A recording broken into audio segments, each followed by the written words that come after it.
And we're live. Okay.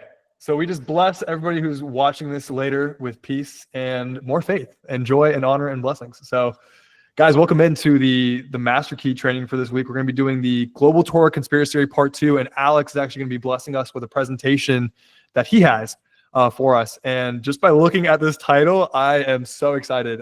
This really ties together a lot of the questions that a lot of Muslims have about, like, where is this stuff even coming from in the Quran? So I'm super excited for us to go into this discourse, get ready to learn, grab your pen and papers, stretch out your legs if you haven't already.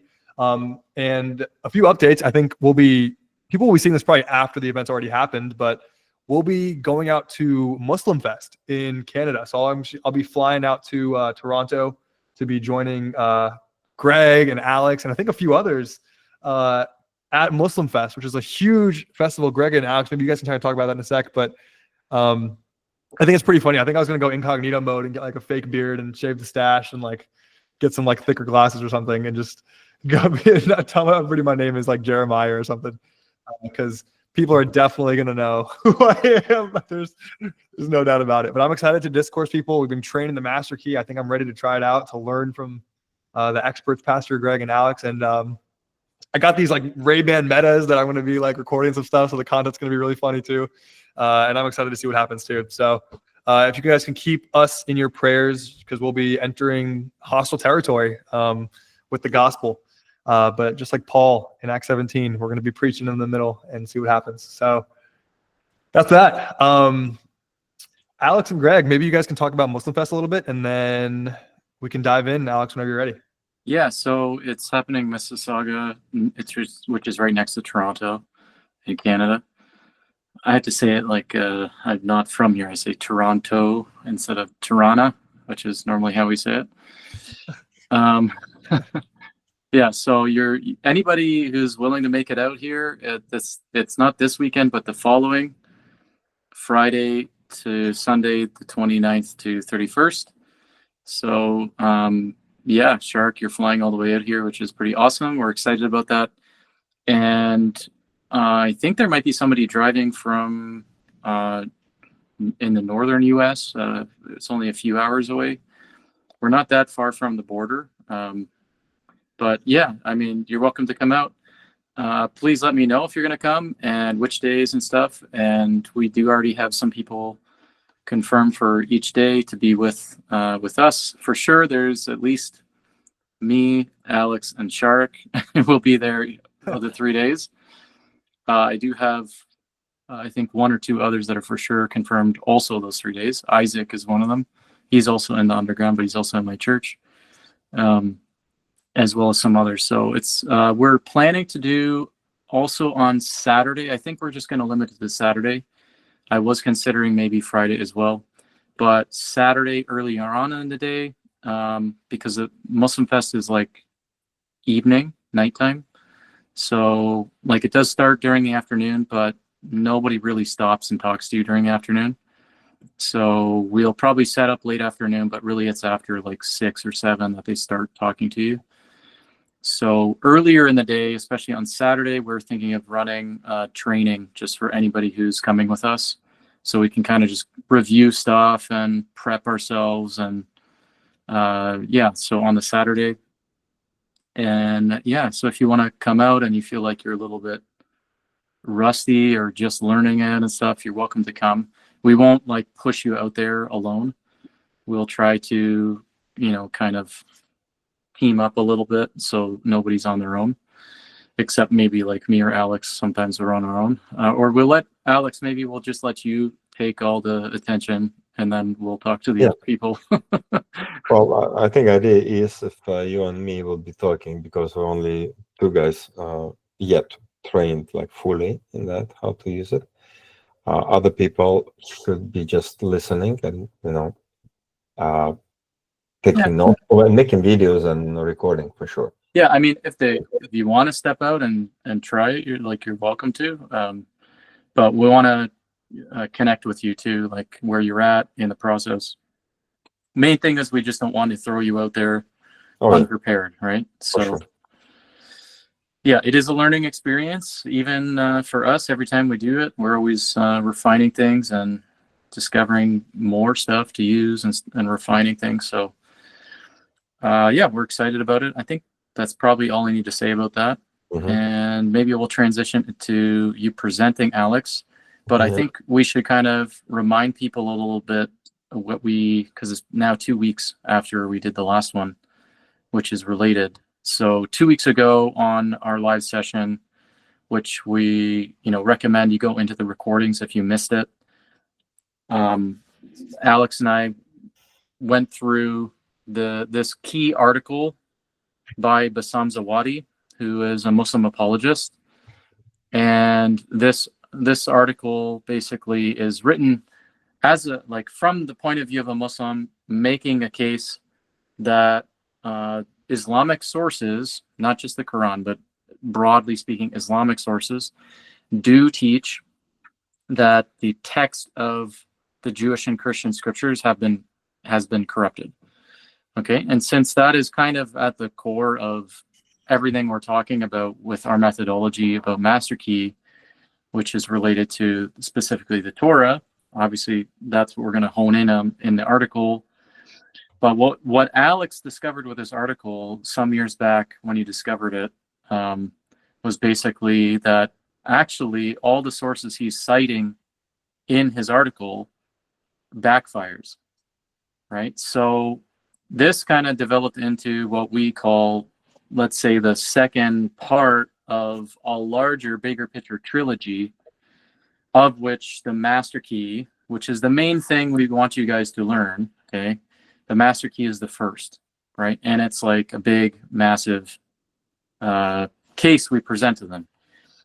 So what we're talking about with this article, which we went through the article last time, and today is going to be the more of a formal presentation of the argument. This is the second part of the trilogy. So the Master Key is the first, this is the second, and we call this the Global Torah Conspiracy Theory. So it's a fun title, and it gets to basically showing the insanity of them trying to claim that the Torah was textually corrupted, and in particular in the ways that the article highlights. Because as we saw, if you're with us the last time, or just kind of reminding us, and for those who are new, in the article, it includes a lot of statements in Islamic sources about what various things were in the Torah. And in particular, one of the things that's mainly emphasized is the name of Muhammad and his description, and where he came from, and where he would go to, migrate to, basically from Mecca, go to Ta'if, Medina, and etc. There's a bunch of things about him that it says that was in the Torah, and of course that's not in the Torah now. So then what is the Muslim going to say? It was removed and changed, right? So their sources do say that about the name and description of Muhammad. And then there's a whole bunch of other statements that we read in the article, because the article is very long, of other things mostly related to Muhammad, but not his name and description. Things like, he's going to have 70,000 followers, and those 70,000 aren't even, they're going to be not condemned on Judgment Day and things like that. And that specifically that's in the Torah. So even though it doesn't say those things were changed, Bassam Zawadi, the Muslim apologist who wrote the article, argues, well, we don't find that in the Bible today, so I guess that must have been changed, right? So anyway, it was a very fun article to go through, and Alex's presentation is basically going to take stuff from that article and present it in an argument form of what we call the Global Torah Conspiracy Theory. All right, so Alex, you want to take it away? Yeah, before I start, I want to share something what happened 6 days ago. Oh yeah, yes. Yeah, that Yeah. was Okay, this is a little off topic of this, but yeah, it's it's very, I think its implication will be huge. Yes. Because what happened is, so Master Key, it's pillar one, or first argument. Second argument, what we're going to present today, second part. I mean, Greg already did 2 weeks ago. and I will do it today as a second part, and then the third part will be what I call midrash in connection with the Quran. I think it's the most damaging topic for Oh, Muslims. just to say, Alex, for those who are new, like some people are coming the first time today. So the Midrash refers to Jewish legends about various characters in the Old Testament, and those legends, some of them find their way into the Quran. Yes. So, and we figure out it was like it's really, really almost impossible for Muslims to debunk or counter argument. But what I find out, they say that the last bastion of Muslims is basically the argument is, well, Midrash was written by the Jews after they encountered the Quran. So Quran became point of inspiration for the Jews to write the Midrash. And funny enough, none of them read the Midrash. So like myself and Greg, we read Midrash. Not everything, of course, it's huge, but nevertheless, what we read, it's like, it's clearly Jewish work. Nothing to do with the Quran, right? Because Quran is so small and so dry, and Midrash is colorful and based on the Old Testament, primarily on the Torah. So, but I was wondering, like, how we can counter this argument when Muslims actually, in one of the debate 2 weeks ago I had online, the Muslims told me, oh yeah, the Jews corrupted Midrash. Well, no, sorry, not corrupted. They actually use a Midrash. They use the Quran as, foundation to write Midrash. And about 6 days ago, I was searching for something on the ChatGPT, and I thought I'm going to find out who could knew the Midrash except the Jews, who pass information to Muhammad as a secret code, right? So it's like enigma, kind of, Jewish enigma, nobody knows. But then I thought, okay, let me try to find out if any church fathers knew about it. And lo and behold, I find out that church fathers, they're quoting part of the Midrash, some stories here and there. And I was like, oh, too bad. I wish I could find no reference. Then I could tell, basically, it's Jewish inside information, it's enigma, and belong to the Jews only. And they decided to share a little bit with Muhammad because they want to convert him to Ansar, to Allah. So it's kind of defeated my purpose, logic, and I was like, but then I started reading, and suddenly it came to me that I think it's even better now, because what I find out, church fathers who they're all like 2nd century, 3rd, 4th century AD. They quote part of the Midrash. It means the Midrash existed before Muhammad. So therefore, Yes. argument then, oh, the Jews have to wait for the Quran to get inspired to write Midrash, doesn't fly anymore. So I think it's, as we're going to search more for details, this argument will basically obliterate the remnant of the Islam as argumented, like anything for counter arguments. Well, there is no more counter arguments, I should say. No, but I think they corrupted the church fathers, right? Oh yeah, for sure. Oh yeah.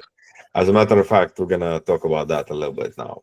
Anyway, so I just want to share with you, because now I think it is a final strike. We have exhaust all arguments what Muslims actually throw at us, and we just show that they are not valid.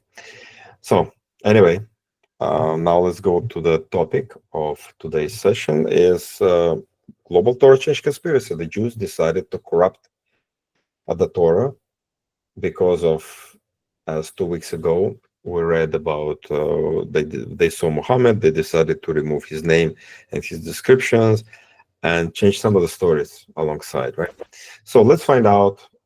They have 3 scenarios how it could be done or not, right? The first scenario is pretty easy, and I'm gonna go for that. And the scenario number 1, the Torah was always the same everywhere since the time of Moses till now.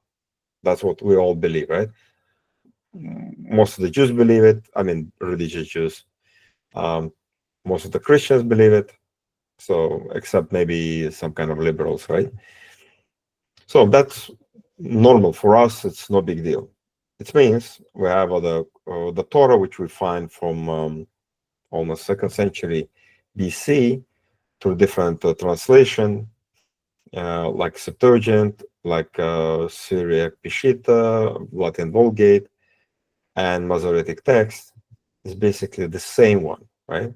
And we can reconcile them. We could read through them, and we find all the stories are the same. No doctrines changed, nothing. Therefore, what we have now, comparing the Quran, massive amount of contradiction found in the Quran, whether comparing it to the Torah of the 3rd century BC or the 2nd century or today's, right? In today's time, we see the massive amount of contradiction.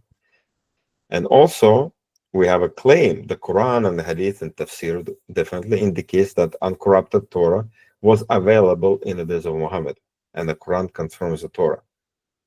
So we have claim of Muhammad ibn Abdullah, we have a claim of the author of the Quran, and we have the facts. We have Quran and we have a Torah, which been written before Muhammad was born for centuries, and we're matching them, and they're not matching, right? So it means the claim is bogus, it's fake, and what I was thinking, conclusion is very simple. Quran is fake news, therefore no more pilgrimage for Muslims, no more minarets, no more mosques open, and no more Qurans printed. We give it to them, recycle them, print the Bibles, whatever, right? And the churches could be used, the mosque could be used for churches, so etc. So that's scenario number one, will end Islam here and now. But of course, the Muslims will disagree with that, so we're going to have two more scenarios to go through. So the scenario number two, the Torah in Medina was the same as all other Torahs in the world from the time of Moses till 7th century, till the time of Muhammad, but was corrupted after the Jews met with Muhammad. That's what we see from that article and the sources, right? For example, here it is. The leaders of Jews erased in Medina, leaders of the Jews in Medina, very specific, like erased description of traits of Muhammad from the Torah. So when it happens during the time of Muhammad, right? Otherwise, how they could recognize him, supposedly. So the Jews changed the Torah in Medina, or which is Yathrib, I should say, after meeting with Muhammad.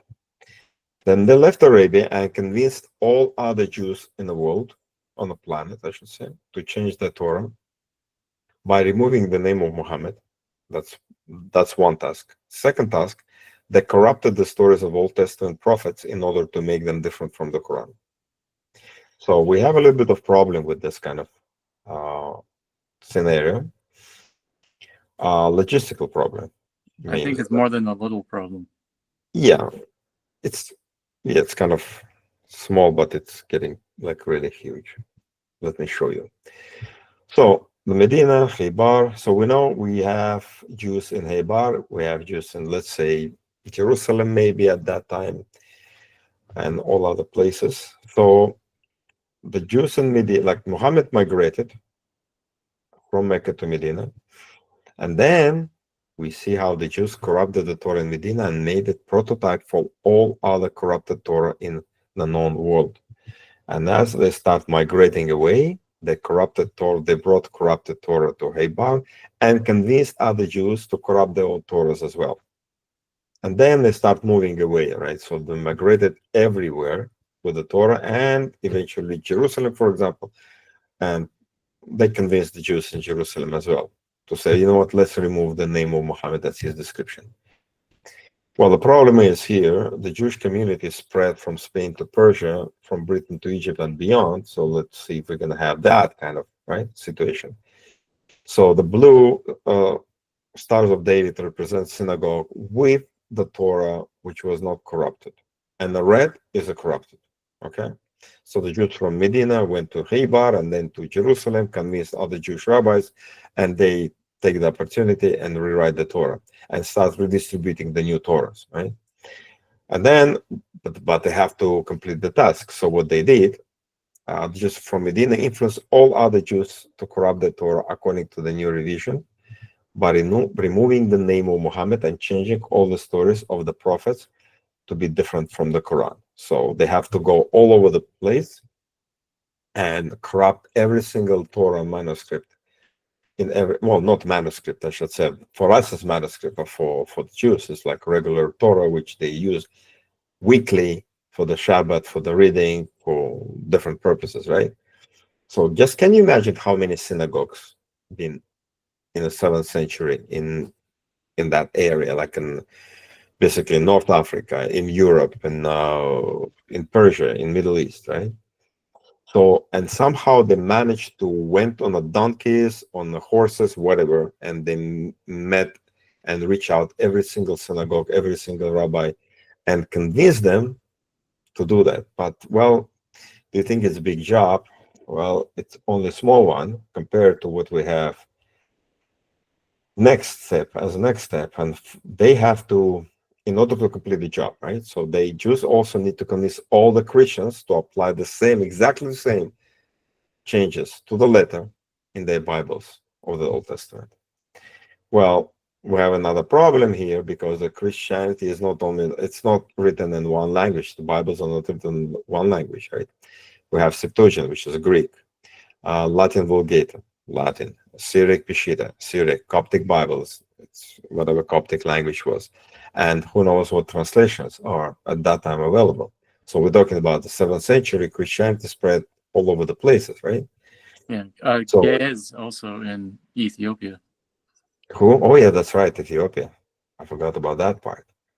So what happened now? We have not only Jews corrupting their own Torahs and talking to all other Jews they never met before in their life. Can you imagine? Now we can talk and we see each other on the internet, but the Jews who live in Jerusalem never seen Jew rabbis. We're talking about rabbis, right? Rabbi never seen another rabbi in Rome or Athens or whatever. So there's no way to know them before. So they have to approach the new rabbi, when the rabbi we never met before, and convince them to corrupt the Torah.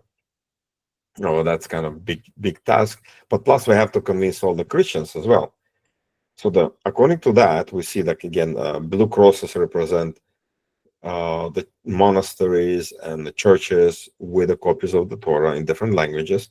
Yet when the name of Muhammad was existed intact and his description was intact and all the stories from Adam to Moses were exactly like in the Quran, right? But Jews influence all Christians to corrupt the Old Testament according to the new revision by removing the name of Muhammad and changing all the stories of Old Testament prophets to be different from the Quran.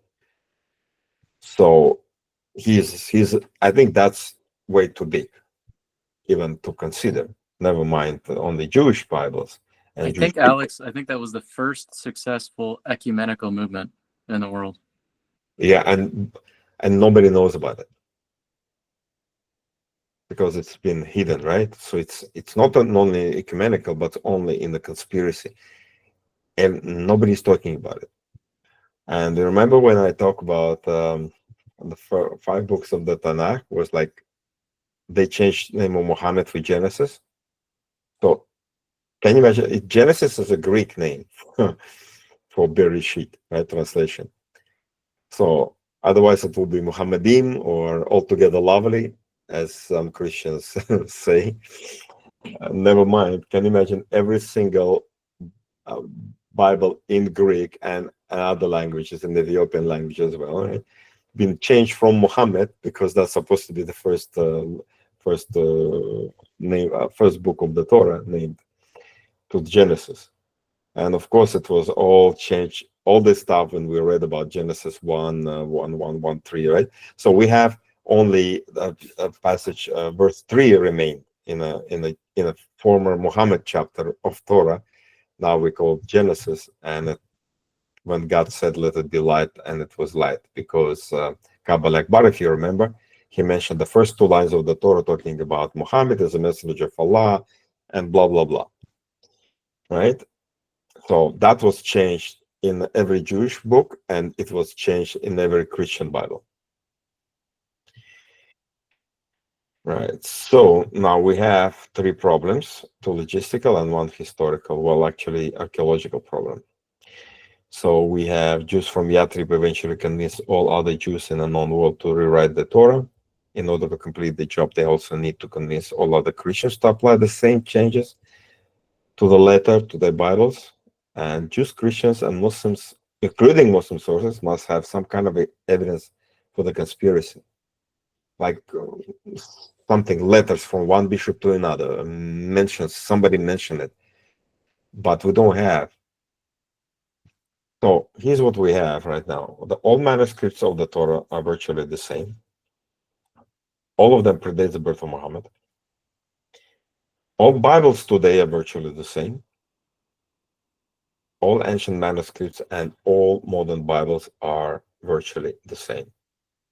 So it means this task could not be done without modern day technology. And never mind modern day technology, you have to actually convince people. Literally thousands of rabbis and thousands of monks and monastery leaders or the church keepers or the whatever, right? So they have to convince all of this amount of people to change the Torah, and like it's not copy paste, it's not just one word document. You change in the computer, send it via like whatever, like Dropbox or what, right? And everybody upload it automatically. Or they have a cloud and all the Torahs, as soon as you change one in one document, every other Torahs on the planet changes the same minute and without traces. And nobody said anything.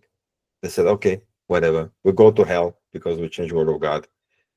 But it's better, but at least we're gonna stand against Muhammad when we say no. And the people after us, they will never find the truth in Islam. That's kind of strange thing. Well, Alex, before you go on, I don't know if you have it in the presentation before the Dead Sea Scrolls. Your point about how it's impossible. I remember you making the point about in the beginning versus in the very beginning. Do you want to explain that? Oh, that's right. Yeah, there is what we were thinking. Like, for example, if we decided to change the Torah today by adding one word, instead of in the beginning, God created, we're gonna introduce one word in the very beginning, like word very, we introduce it.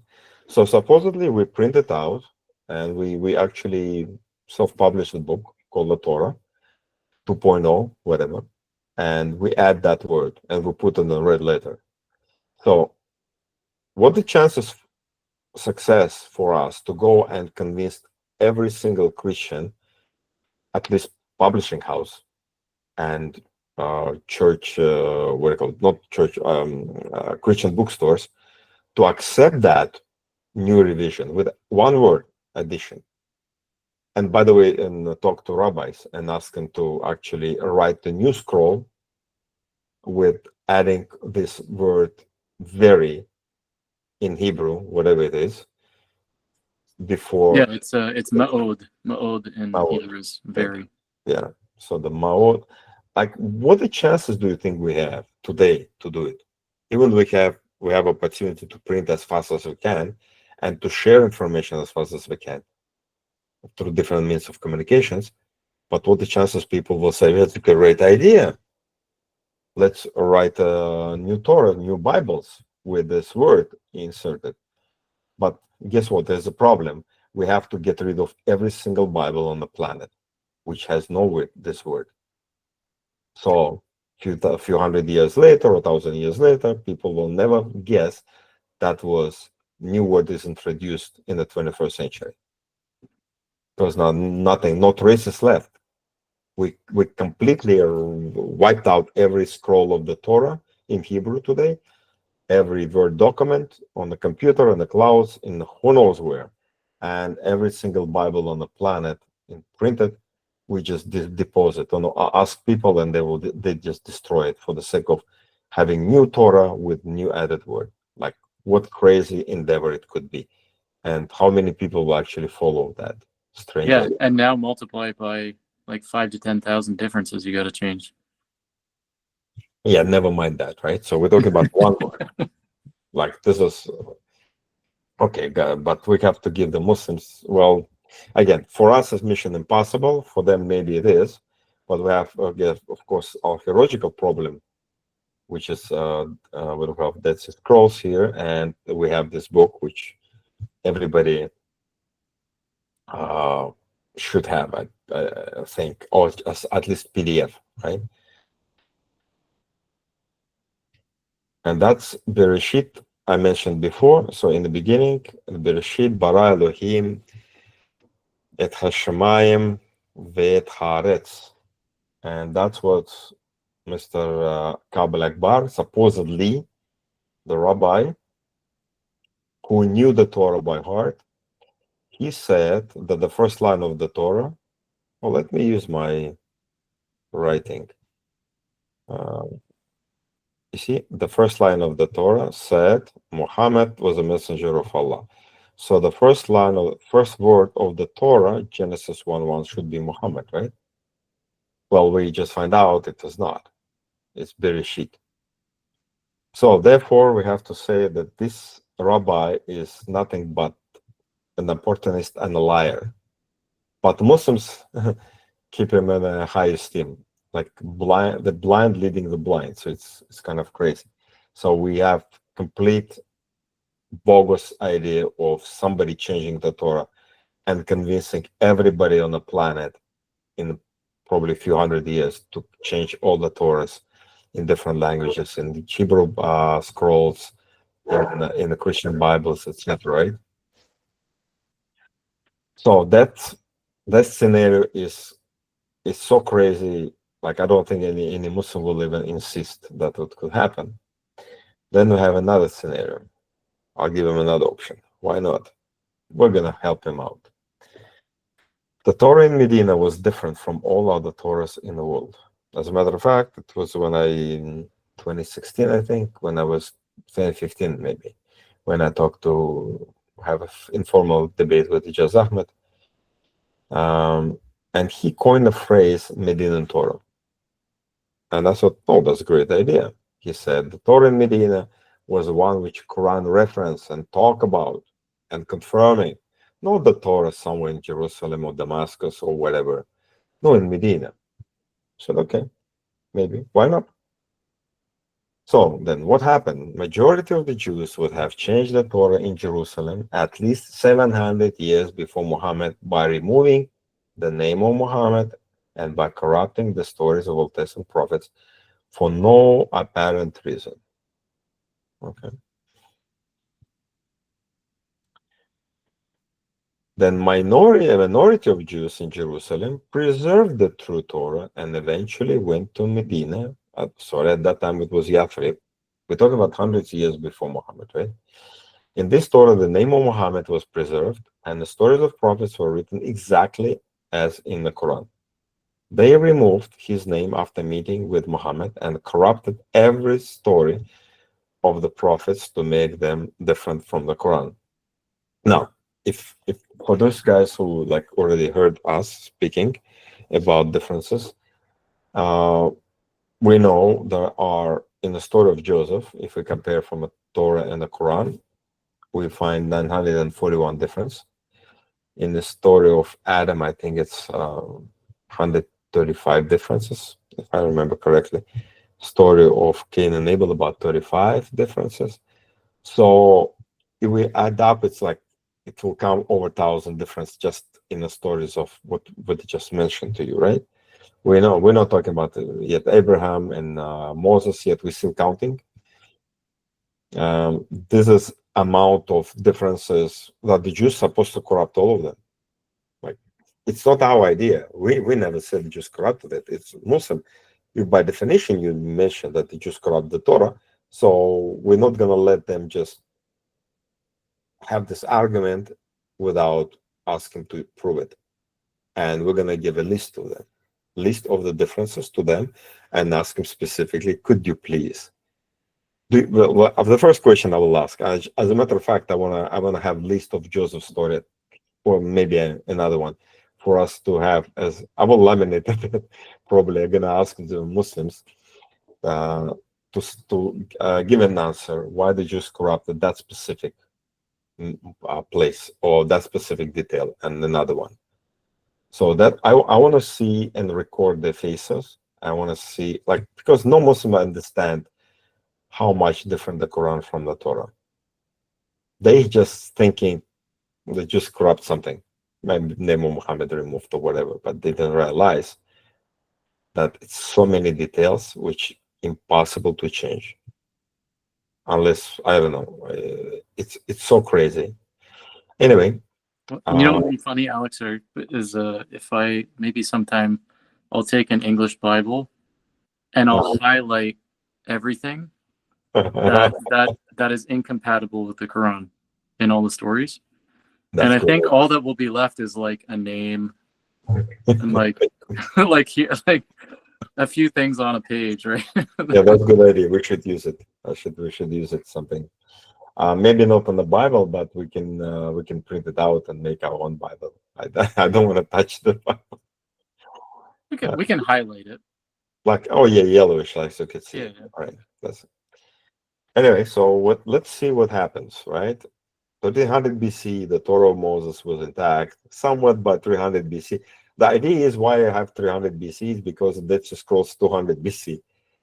So they have to be changed. Like the Torah was supposed to be split into two different copies by that time. So as we see that the top line is, let me use my, these guys are, it's what we have today from Dead Sea Scroll. Septuagint, actually, Septuagint was a little bit like earlier than Dead Sea Scrolls, and maybe 100 years, 50 years, right? But not fully. Dead Sea Scrolls are most preserved text at that time. Then, of course, we have Codex Sinaiticus, then have Masoretic text, and Tanakh today, right? So that's what we have today, and we can prove it from 250 approximately BC. Now, other Jews supposedly moved to Yathrib, and they preserved the Medinan Torah, and they preserve it for what? Now it's almost like 900 years, right? But when Quran came, or Muhammad came, I should say, the Jews looked at the Muhammad and they corrupted their own Torah. And they said, oh, but that Torah, of course, the previous Torah, original Medinan Torah, was disappeared, nowhere found, and changed Torah, nowhere found. But now it's been replaced by the Quran, right? So the Quran today is kind of replacing the Torah. That's the idea. So idea is Jews would have two different copies of the Torah at least 700 years before Muhammad. They have a bad Torah and good Torah. And the bad Torah in red, good Torah in green, and the good guys, good Jews migrated with the preserved Torah to Yathrib. And the bad Jews spread their corrupted Torah across the known world, and they did the same thing. But now they don't need to convince anybody else. They're just simply spreading with the corrupted Torah in their hands. But the Jews in Medina, they have the good Torah. When Muhammad migrated, then the Jews corrupted the Torah in Medina. This Torah was never found, never been proven. So now we could say the Jews finally standardized the corrupted Torah in the entire planet, since Jews in Medina and actually I should say Haybar been corrupted or lost because Muhammad kicked out the communities eventually, right? So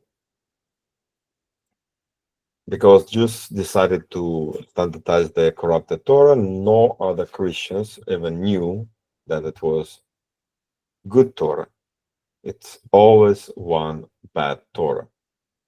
Well, since Christianity started with Jesus and the apostle being influenced by the bad Torah or the bad Jews who spread the corrupted Torah, bad Torah, alongside a corrupted gospel, since the gospel was based on a corrupted Tanakh in the first place. So it's very interesting because in the Quran we read how Isa al-Masih and his apostle will be victorious, and the Christians at that time, right? So like they'll be victorious in front of the Jews on the day of resurrection, meaning they are on a right path. But if the Torah was being already corrupted 300 years before Christ, there's not Christ, nor his apostles or any Christians from that era ever knew they believe in the corrupted book, because the Torah is part of the corrupted Bible in the Christian, right? And in Christianity, and also the New Testament based on the Old Testament as well, right? And but according to what Muslims say to us, the Old Testament was corrupted, and therefore New Testament is looking at the Old Testament. It's also been corrupted. So it was no one Christian start with Jesus Christ who knew the truth according to Muslim idea, right? Now we could say it's mission impossible. Why? Because if the Medina Torah was different from Septuagint, Dead Sea Scrolls, then Allah sent the Quran only to bring Jews in Medina and Khaybar to Islam, but not Jews and Christians in the rest of the Middle East and the Roman Empire. Consequently, it will be impossible to use all these verses to convey a message that Allah is the same author of the Torah and that the Quran was sent to confirm it. Jews and Christians who had a corrupted Torah could refuse any arguments from the Quran until Muslims prove it to them that their book was corrupted. So it's exactly what we're doing now. We don't believe the report, we don't believe in Islam, we don't believe in the Quran because it's contradicting the Bible. So the Muslims insist that the Torah of Moses was reliable and that the Quran confirmed it. This means that every story of the prophet in the Quran would match identically to the Torah of Moses. Now, regardless of the Torah in Medina being different or the same in relation to all other Torahs in the known world, Muslims must logically explain why the Jews at any point in time would have corrupted every single story of the prophets and patriarchs and removed the name of Muhammad in their Torah. Muslims have no trace of Medina Torah, which is the only manuscriptural evidence to prove that it would have been different from any other Torah. Meanwhile, all ancient Torah manuscripts since the 3rd century BC to the 5th century AD prove that our modern Torah has not been corrupted for over 2,000 years and is virtually the same as Septuagint and the Dead Sea Scrolls.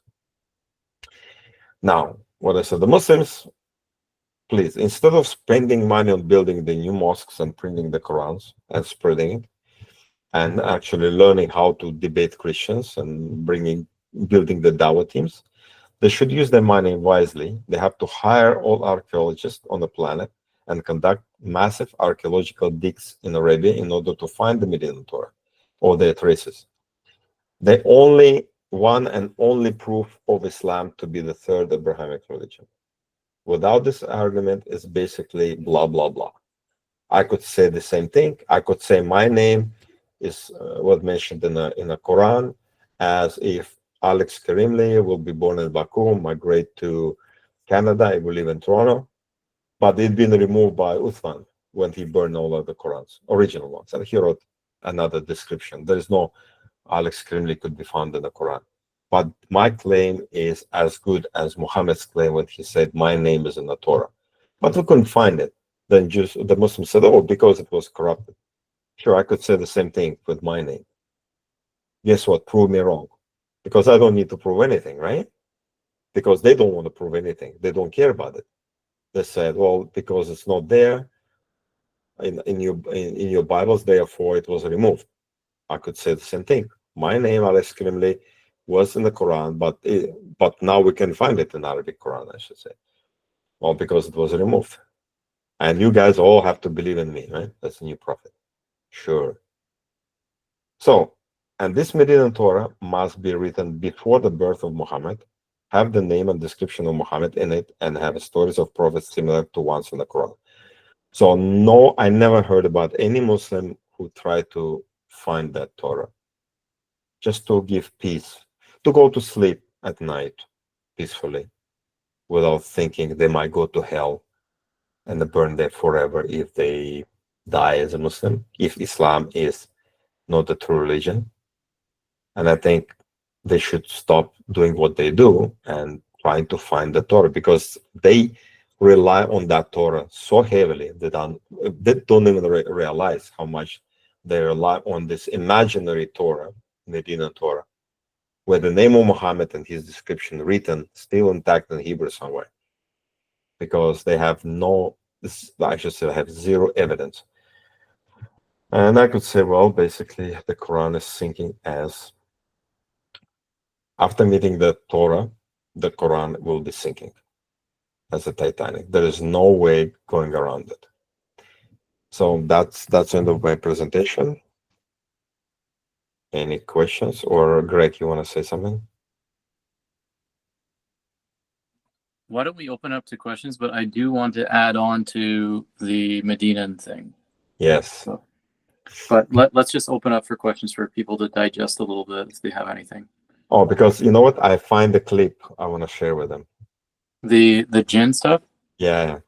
Okay, maybe before, let's do that last. I want to do the other Yeah, examples. sure. Okay. The jinn thing is too crazy. Yeah. I got a quick question. Would you go over the pattern again of the dates of the manuscripts that we have with Jesus coming around? So like obviously Jesus comes, and then in the Quran they confirm that he, validates the Torah. Could you go over that part again? Yeah. Maybe you should find your slide that shows Yeah, I the will manuscripts show and the dates. Yeah, that's what I will do. Un secondo.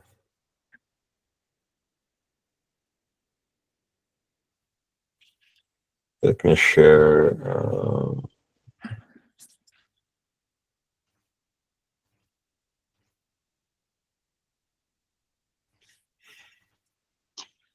That's approximate time. So the Christ is, let me see, Christ is here. Mm-hmm. Okay, beautiful. Yeah, and we know that the Masoretic text specifically matches the Septuagint and the Dead Sea Scrolls.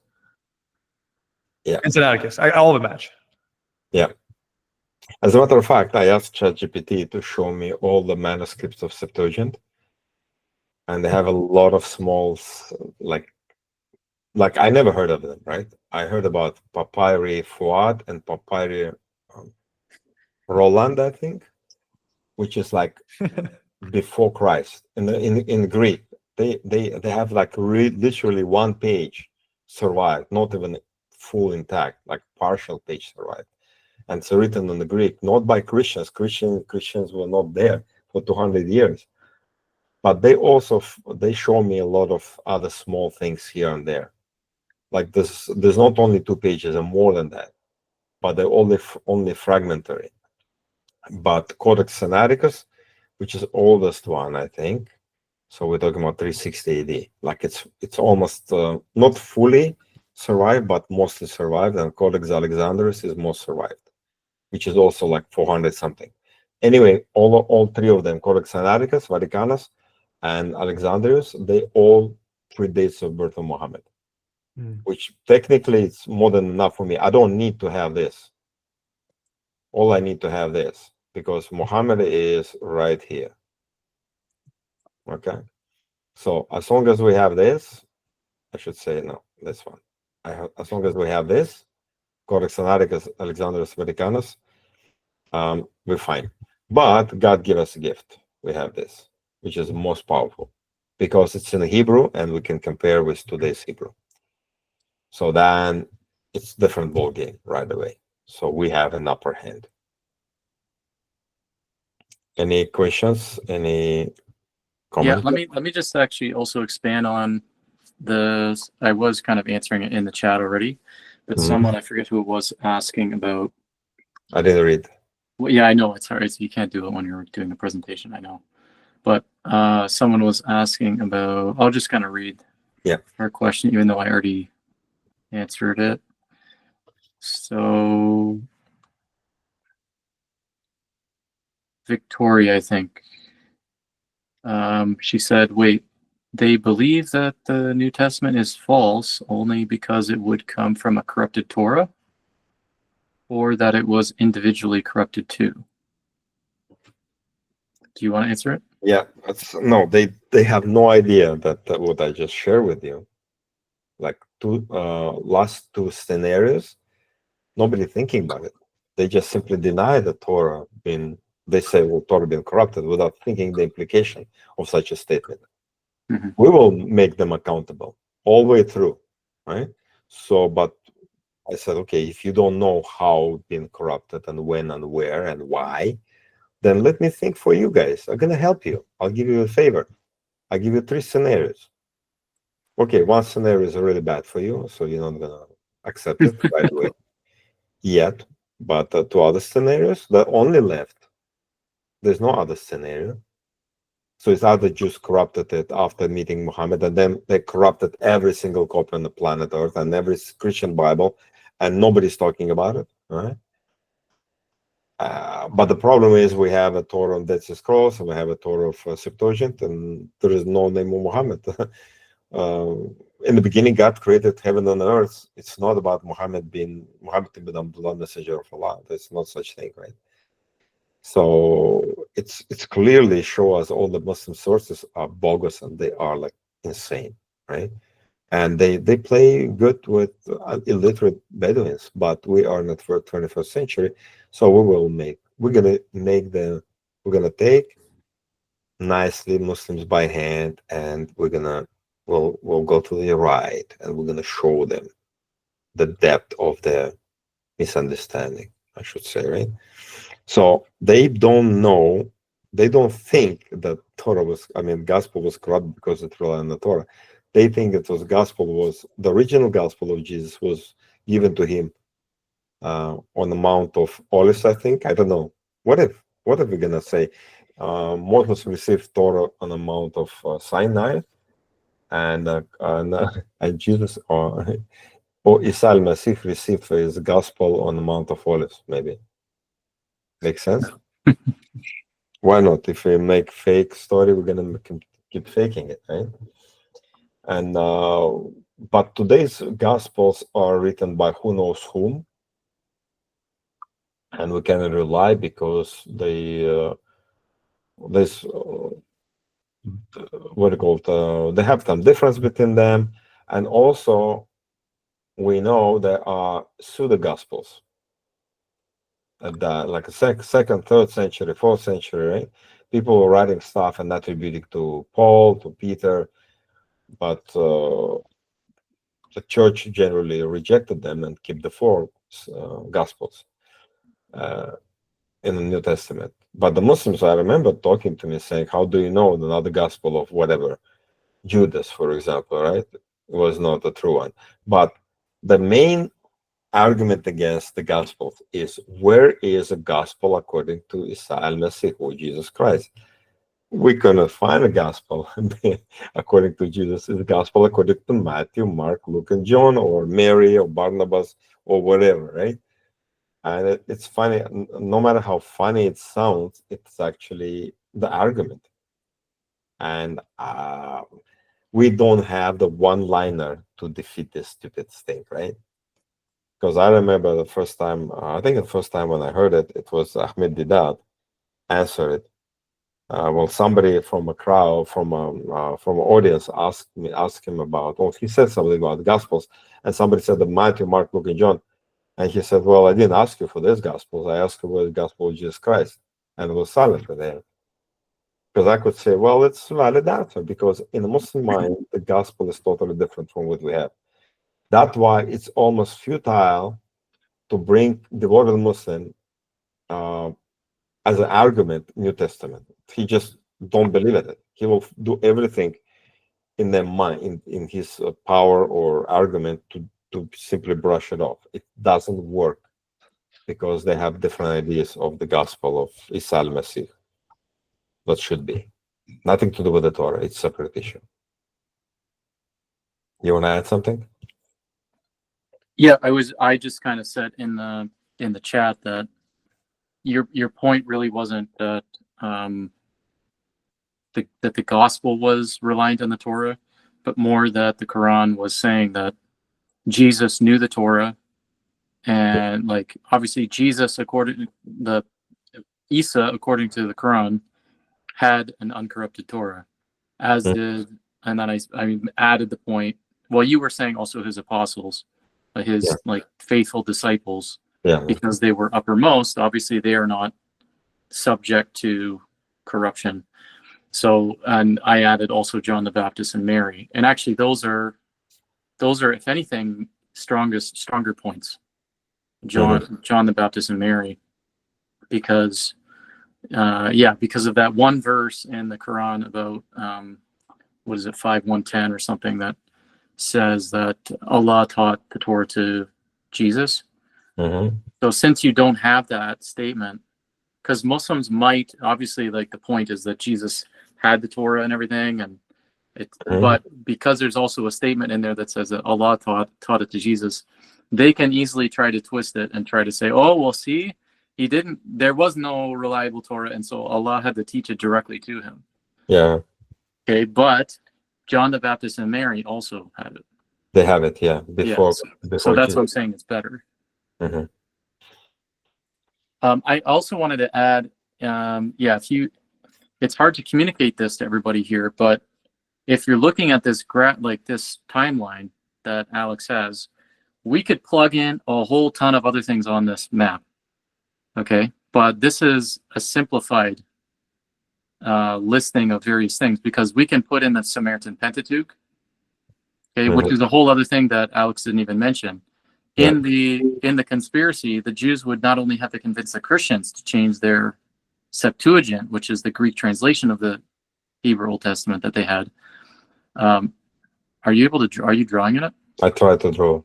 I can make it present. So the Samaritans, those are like a heretical offshoot out of Judaism before Christ. Yeah. Right? It sort of solidified, I think, in the 2nd century BC. And so they wrote what's called the Samaritan Pentateuch.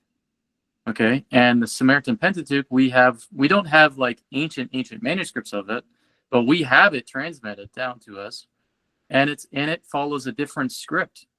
So the writing of it has its own unique Hebrew script, like called Samaritan Hebrew. So there's a Samaritan Hebrew Torah or Pentateuch, the 5 books of Moses, which has some changes in it, because the Samaritans, the main issue for them was that they were descendants from the northern kingdom of Israel basically after the time of the Assyrians conquered it in 722 BC. They had the Samaritans even before that, but after the time of Solomon, they started worshiping golden calves up in the north. Right, and after the Samaritans emerged after the exile by the Assyrians, they basically intermarried with the Gentiles, and so the Jews, those are the people of the southern kingdom of Judah, looked down upon the Samaritans, the sort of, let's say, so-called like half-breeds, half-Jews, mixed, corrupted Jews in the north. And so that group in the north, having already had a practice going back to King Jeroboam, who started worshiping calves in the north after the time of Solomon, their religion developed to basically accept only the Pentateuch, the Torah, and rejected all the other books after that. And their Torah, their main religious practice that was different was that they worshipped at a temple in the north, on Mount Gerizim. So they rejected the Temple of Jerusalem, and they built an alternate shrine on Mount Gerizim. So what did they do in their Torah? They changed the reference to where it should be, which they changed it to Gerizim, okay, instead of Mount Moriah.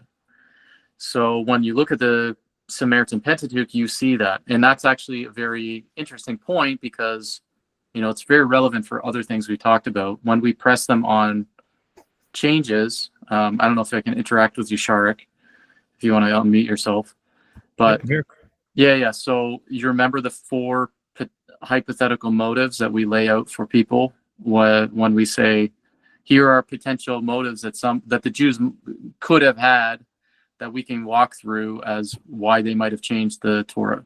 Yeah, PPET, which is prophecies of Muhammad, political, ethical, theological. Yeah. Okay. So yeah. So and the main one, you came up with some sort of acronym for it. It helps. Okay. Okay. So the main one is theological. Okay. So that's the like common motive that is most likely to influence people to change the text of their scripture. So here we've got a theological motive. The Samaritans changed the location of the temple. So what did they do? They changed any reference to that in the text. Okay. But what they didn't change was all the details in the stories that have no theological relevance. Okay. So I can go to the Samaritan Pentateuch and, you know, maybe I should share my screen. Okay. Because I'll just show an example. And then we will come to. I really see why we start with, do you think the Torah was corrupted before or after Muhammad? It just slaughters. I see the. Okay, so this is, I don't know if you can see the top of my window. It's by Benjamin Sedeka. Yes. And he's the editor of the Israelite Samaritan version of the Torah, the first English translation compared with the Masoretic text. So you can see in parallel columns, the Israelite Samaritan text, that's the Samaritan Pentateuch. And this is translated into English. And compared with the Masoretic text, which is the traditional Hebrew text of the Old Testament. Okay. So what do we see? Here's Exodus 2. Look at the highlights on the Samaritan Pentateuch. Daughter of Pharaoh, daughter of Pharaoh, daughter of Pharaoh. So also in the Samaritan Pentateuch, it doesn't say wife of Pharaoh, which is what the Quran says, right? That the wife of Pharaoh adopted Moses. It's the daughter of Pharaoh.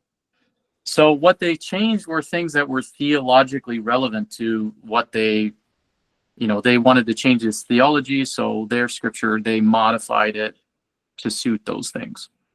But anything that isn't relevant to that, they're not going to go in and just tamper with everything. That doesn't make any sense, right? So this is a good illustration of we have an actual example of a tampering, okay? But the rest of the book basically corroborates what we have, okay, in the Torah.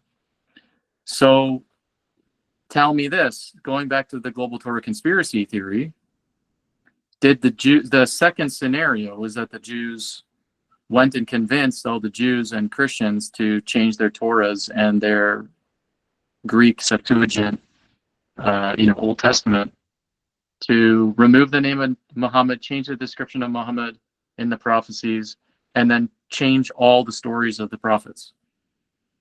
So they convinced all the rabbis, they convinced all the Christian leaders, and they convinced the Samaritans. Yeah. Okay. I mean, the Jews Jews and Christians did not get along in the 7th century. Neither did the Samaritans and the Jews. Okay, so imagine that they did this. And honestly, I can just keep adding. I'm gonna unshare and we'll go back to your map, Alex, your timeline. Okay. You can share it again, and then we're gonna come to you, Ahmed. I know you got your hand there. But I just kind of want to finish a point. Okay, so what else do we have? We have other things like, well, as you mentioned, Alex, the church fathers. So we have church fathers from like the end of the 1st century, like Clement of Rome, writing around 90 AD, and all the way onward, into the medieval era. Okay. So past the time of Muhammad. We have church fathers. I don't like actually calling them church fathers. Early church theologians, okay, who were writing for various reasons. They're responding to heresies. They're just teaching theology. They're commenting on the Bible and so forth, right? So we've got a bunch of their writings across the centuries so much of it before the time of Muhammad. Now, we may not have manuscripts that predate Muhammad, but let's say they post-date Muhammad. Okay, all right. So there's still transmission of those texts that go back to that time, like Origen, in the 3rd century, the 200s. Origen translated the Hebrew Bible, okay, or Jerome, who translated the Vulgate from the Hebrew Bible. Or just Augustine, who's just writing theology, or Irenaeus, or Justin Martyr, or Clement of Rome, etc. Like there's probably at least 100 of them that we could easily go through, and all of these writings by them, and they often are quoting the Bible, right? Of course they're going to quote the Bible. They're writing theology, and they're responding to heresies, and they write even biblical commentaries. Okay. So are they going to quote some of the passages that are in the stories that we're going to be comparing? Yes, they do. 1000%. Yeah. Yeah. And I've been starting to check it and finding all sorts of corroboration that in their commentaries, in their theological treatises, they're quoting things about Abraham and Ishmael, and Abraham casting out Hagar and Ishmael, or, daughter of Pharaoh, or a million other things that could be looked at, right? So all the way through, that tells us in that time period, that's what the Torah that they had. And not only that, you've got Josephus and Philo, who are two Jewish writers, not Christian, in the 1st century writing. So Josephus writing, I think he's around like 90 AD or something when he's writing it. He wrote what's called the Antiquities of the Jews. He lived like just a little bit after Jesus, okay? And he's actually from an inner circle of political elite in the Jewish community in Judea, in the priestly community. And then he ended up siding with the Romans politically when it came to the Jewish revolt against Rome. So then he was a high official also among the Roman officials. So he's an odd one because politically he doesn't align with the Pharisees, right? He allied himself with Rome. So he's basically seen as a Jewish traitor, politically. And he wrote a book called The Antiquities of the Jews. So in that, he retells the whole history of the Old Testament, from Adam all the way up until his day, okay, in the 1st century, because he writes an account of the Jewish revolt around 70 AD, the destruction of the temple. He's a very good historical source for that. But he also just retells in his own words, basically because he's trying to tell the Roman officials, oh, like the Jewish people is like, this is a good, noble people. So how am I going to show you that we're such a noble people and have this amazing history? I'm going to write the history for you. And he starts all the way going back to Adam, all the way up. And guess what? He tells like all the stories, and he gives corroboration of pretty much every detail, because I've been reading it, okay, of what we have in the Torah, okay, and not what the Quran says. So he goes against the Quran and for us. So what did the Jews also convince any of the people, which would likely be Christians, who were transmitting scribes, like monks who were transcribing, I should say copying manuscripts of Josephus in the time of Muhammad. And they convinced them also, oh, make sure, along with changing your Torahs, your Greek translation of it, make sure you check any other writings that have it, like Josephus, and change Josephus too, to make sure we're all perfectly aligned and nobody finds out. Okay? And while you're at it, change all the writings of the church fathers to make sure they're all like Augustine when he's talking about whatever, right? And Philo, who actually is my favorite, he is the first part of the 1st century. He's a Hellenistic Jew. Okay? Hellenistic means he's Greek. So Hellenistic Jews tended to, like, they're kind of a different school of thought within Judaism. So we have his works. He wrote a whole bunch of works, various theological works and stuff. But he has a work on Joseph. He has one on Abraham's migrations, and so forth. He has lots of different works talking about all different things, even a Q&A type thing on Genesis. And he corroborates all sorts of stuff. And Wow. if stood Philo wrote his theology like it's a allegorical interpretation of the Bible. So allegorical is like when it's like very symbolic, and it's very like for me, I just think it's stupid. Okay, but that's how a lot of the church fathers and people like Hellenistic Jews would interpret their texts. This is different than how the rabbis did, and how, of course, how we would do it. The rabbis did midrash. The Hellenistic Jews and church fathers would use allegory, and so he would use, some allegory on the number of things in Okay, this we're kind of passage, and he would say this represents a number of things in his philosophy. Sorry, can you guys hear me? we lost you for like the last like I don't 10 know if I'm seconds. It's a little laggy. But Yeah, I think we should say that they still follow the Torah, and they could interpret text. Let me know when I'm there. Yeah, you good. So they still corroborate. Am I back now? Yeah, they still corroborate the story of the Torah as we have today. So there is no way out for Muslims. so we can keep layering on, like, okay, not only does the Jews have to change the Torah, now it's the Samaritans, the church fathers, the Christians, Philo, Josephus. the Hellenistic Yeah. Jews. Can you which hear is me now? Philo.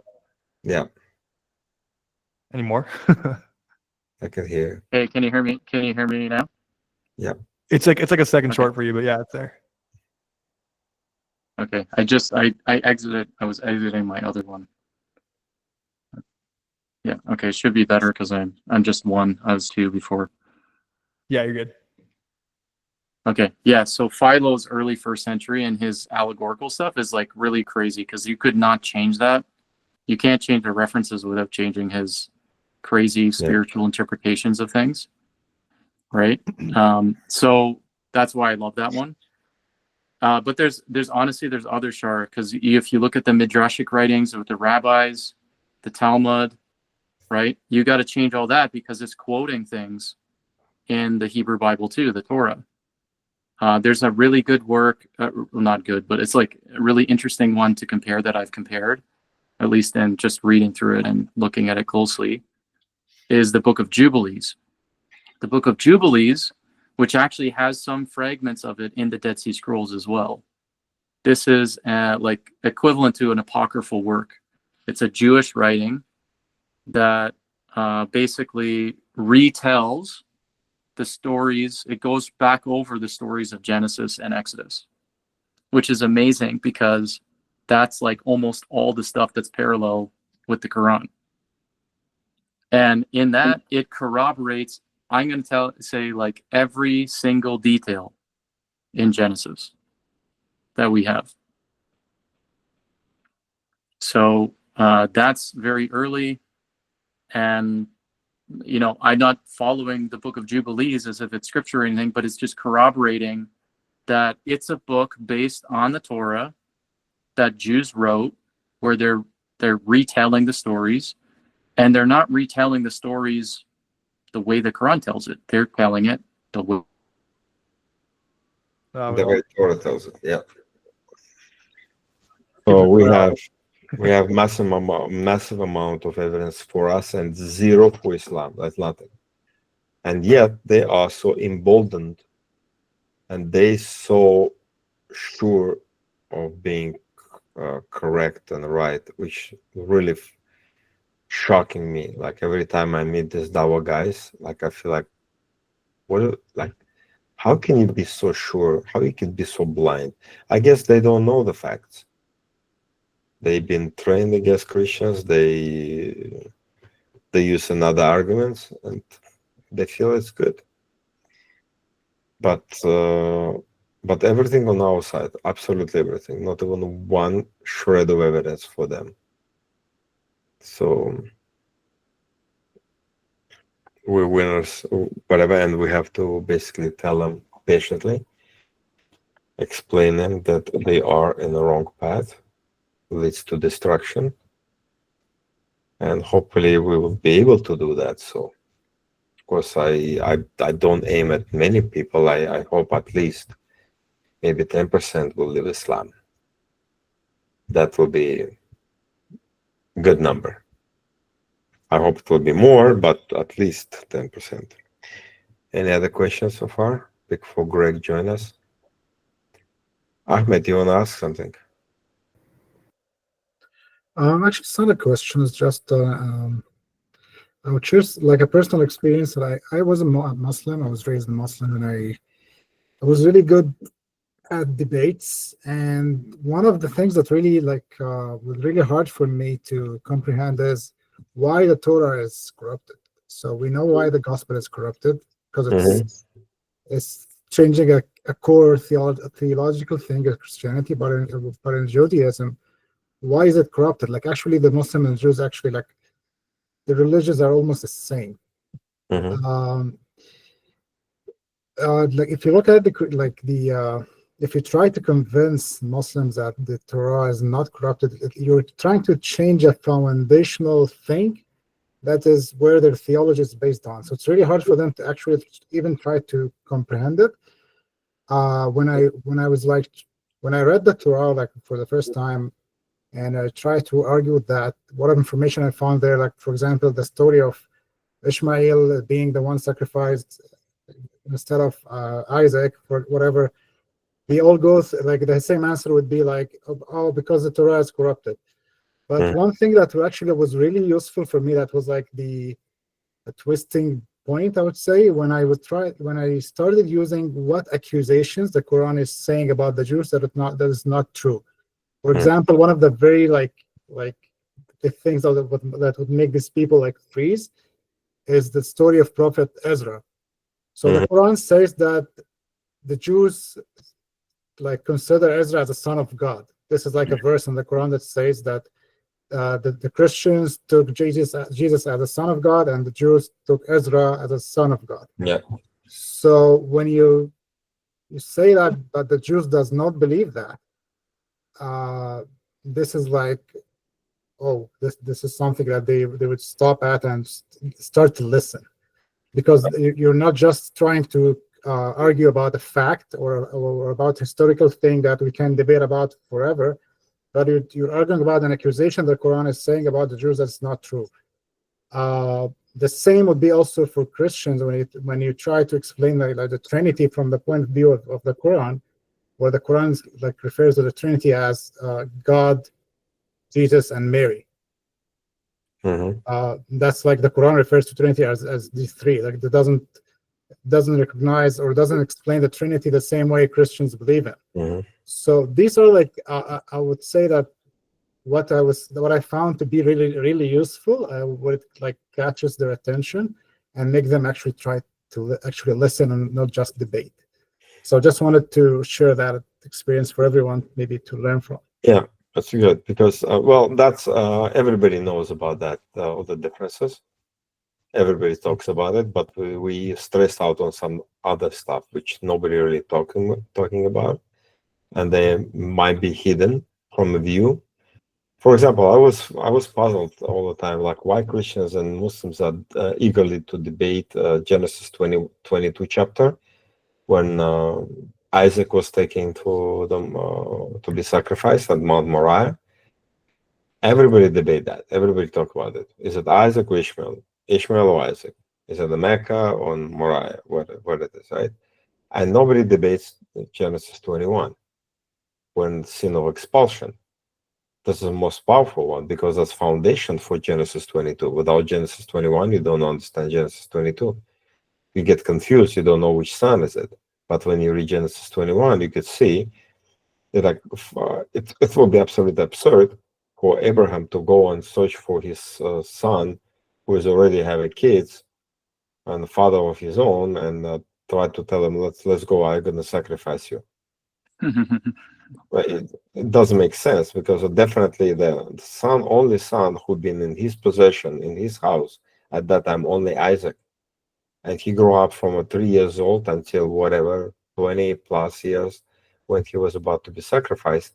So we're talking about for 20 years, Isaac was only child in front of his father. Ishmael already gone. He has his own life, according to the Torah. And that's, and again, it's a third and fourth pillar from the Master Key. It's the most powerful arguments against Islam because it could expose Muhammad's corruption of the story of expulsion of Hagar and Ishmael to make his case in front of the illiterate Arabs who didn't know didn't have access to the Torah. What happens? I don't know why. But nobody challenged him. Nobody said you like lying to us. Abraham never built the Kaaba. Ishmael never lived there. Alex, I just wanted to ask. So, Ahmed, have you gone through the Master Key stuff yet? Not yet. No. Yeah. So that's the thing is that you need the context for it. So when we're talking about, I understand your point about Ezra, the son of God, and actually I could go on about that because I found where that come from. Okay. Okay. Which nobody's really talking about. So it comes from the book of 4th Ezra, which is an apocryphal book.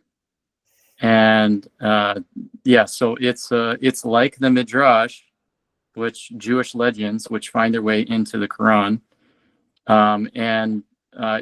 It's in Ibn Kathir quotes it, and basically quotes the story about Ezra.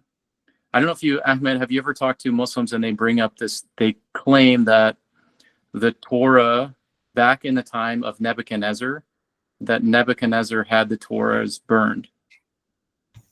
Yeah, I've heard that. Yeah. You've heard that before. So this goes back to a story, a legend, that's in the book of 4th Ezra. Okay, and in that legend, it says that Nebuchadnezzar had all the copies of the Torah burned in his time, and then after the exile, Ezra was commanded by God to rewrite the Torah, kind of like Moses had the second copy of the 10 Commandments, right? So like write it down again, and God inspired him, and even Ezra had scribes who would, like, very expert scribes, and then God also inspired them by the Holy Spirit to rewrite it. So they wrote it down. This is in 4th Ezra. This is not exactly how Ibn Kathir tells the story. So the Muslims get it more from Ibn Kathir, and Ibn Kathir's version is like a distorted account of 4th Ezra. So it's in that account that Ezra is pretty elevated. You can also see, like, there's another section in the book which is influenced by Christians and talks about the Messiah being the Son of God. And so you have this Son of God language in the book of Ezra, which is 4th Ezra, not the book of Ezra, like this apocryphal book that tells the story of the burning of the Torah, and Ezra rewrites it.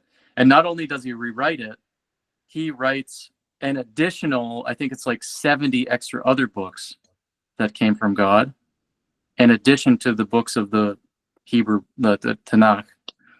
And those were secret books, right? So the general public doesn't get access to those books. Okay, so it's kind of like it's almost like a Gnostic idea, right? So, and Ibn Kathir tells this story, and he relates it to, what is it, Surah 9, verse 30, I think. Where does it say it? I forget. It's in Surah 9, where it says, as they say, Ezra is the son of God, or is it later in it? I can't find it.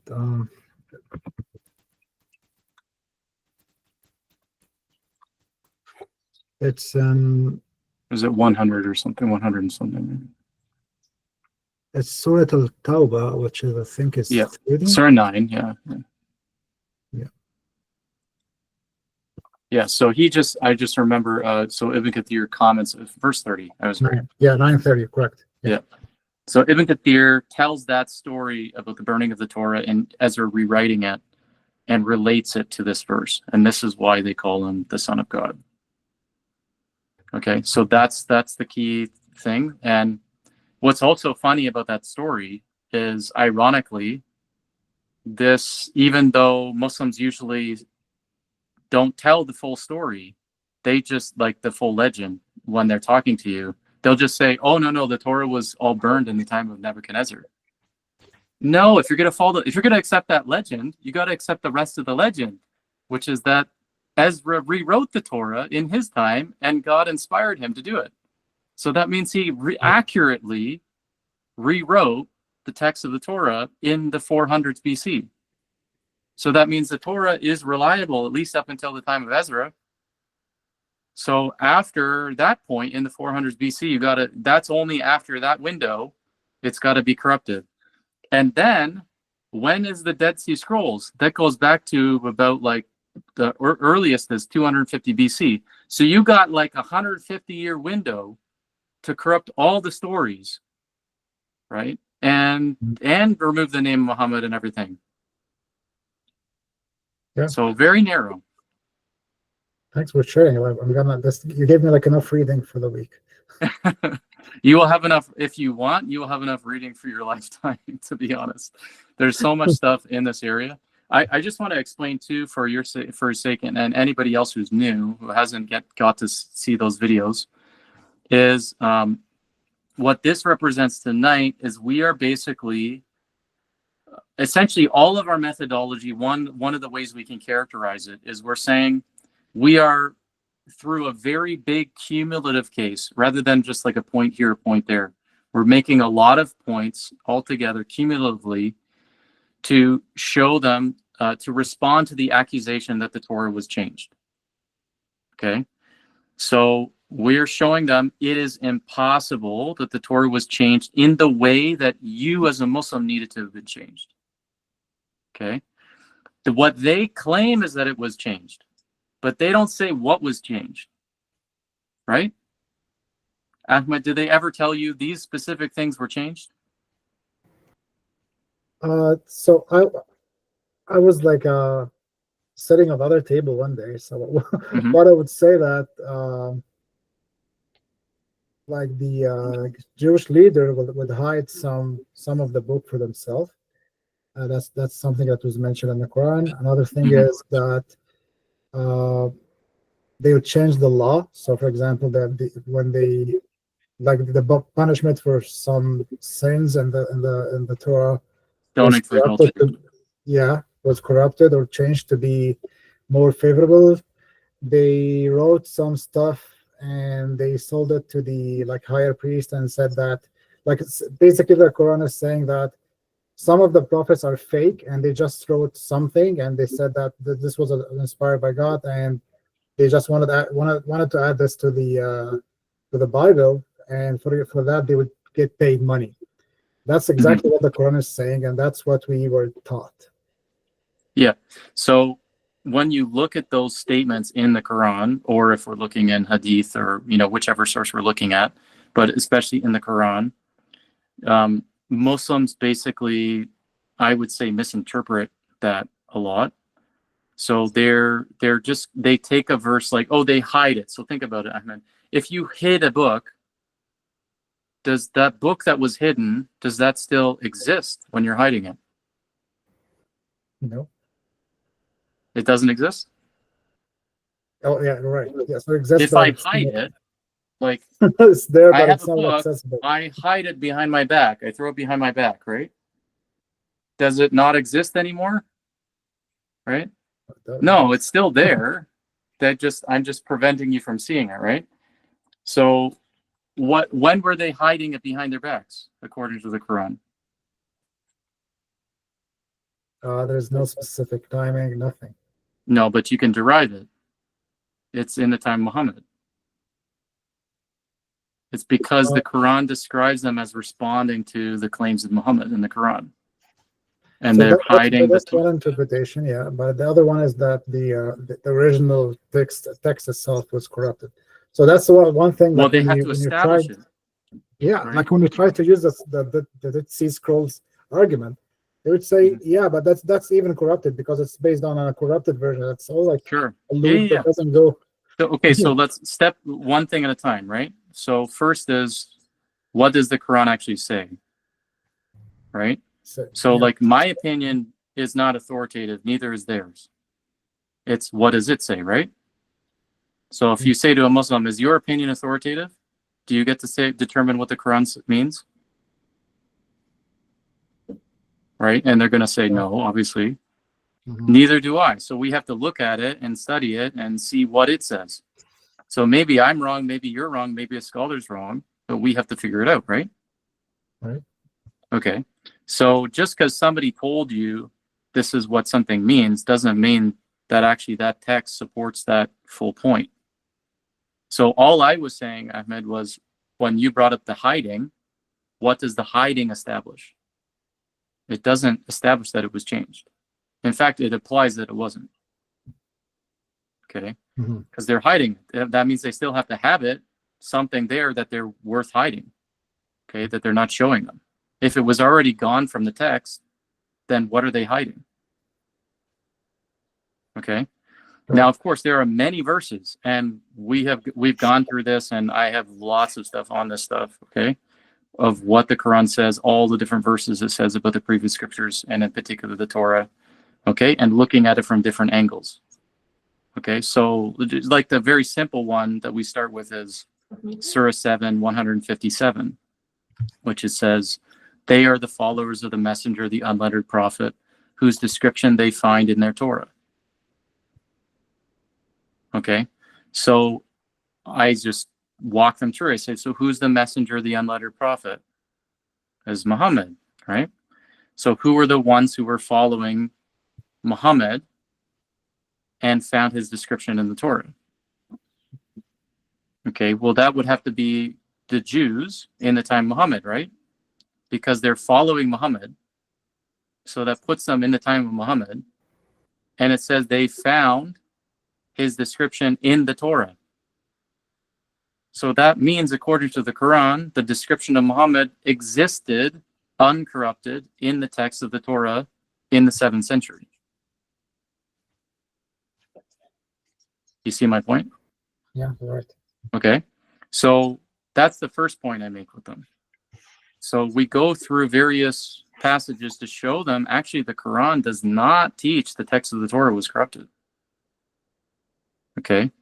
Now, that's fine. What are they going to say in the end? Like I get tons of them to agree with me. Okay.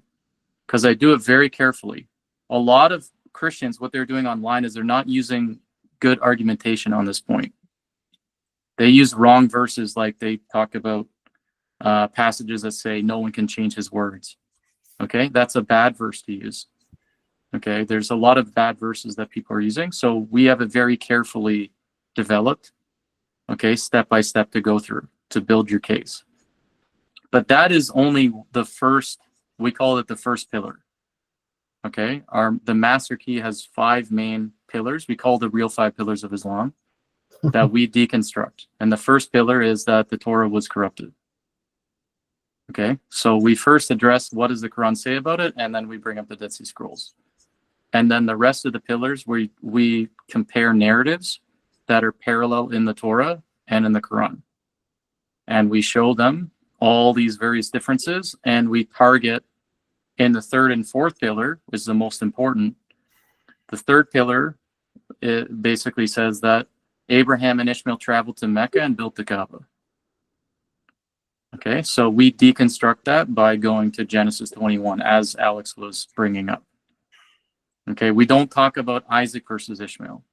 That's like strategically, that's the wrong play that Christians are falling into. And Christians think, oh, what matters is the Quran has Islam has the wrong son. Okay, no, it's not just the wrong son, it's the wrong everything. So we have to show them. Go ahead. Have to turn off the camera. No problem. Yeah. So what we talk about is stuff that nobody's talking about. And so that actually really matters because, one, it throws them off because they don't have any prepared answer for it.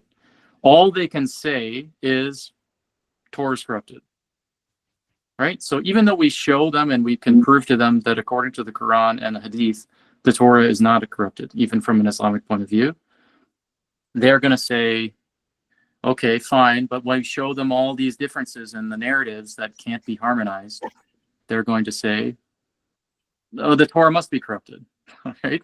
So even despite what the Quran says, they won't care. They're going to still say the Torah was corrupted. Well, that's when we get to the real heart of the methodology, which is emphasizing, okay, so if you're going to claim it was corrupted, that you can't just claim it was corrupted in general. You have to claim that it was corrupted specifically in every place that there are differences in the narratives that can't be harmonized. Those specific differences represent then, for them, if they're going to claim it was corrupted, it has to represent their claim. Their claim is that those specific things were changed. Okay? But Muslims, as you know, they don't know the differences. Right? So what our job is, we're showing them to them. And we're not just going to show them one or two, we're going to show them a whole whack load of them so that we overwhelm them. And then when they see that there's so many differences that there's a point at which it's like, there's a breaking point and they can't say, well, if they're going to keep saying it, now they're intellectually dishonest and they're just stubborn, right? So if they're not going to face it, when we've shown them all this stuff, we walk away. Okay? Because that means they don't care about the truth. And we find someone who does. Does that make sense? Yeah, thank you so much. Okay. Sorry, I went on a while there, but any other questions and stuff? Hopefully that was Are we wrapped up with Alex's presentation of the global Torah change conspiracy? I was going to add on a couple things to it. Yeah, I'd like to. Let's play one clip. I want you to watch this guy. Yeah, can I do the other ones first? Okay, go ahead. Yeah. Okay. Sorry. No, drive it home. Let's go. So remember, you got to keep in mind, he was talking about the third scenario. This is what I want to address: the Medinan Torah. Okay, so that's the claim that.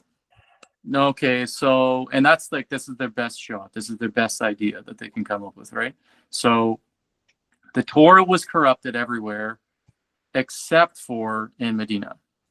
So the pure uncorrupted Torah that was preserved was preserved in Medina.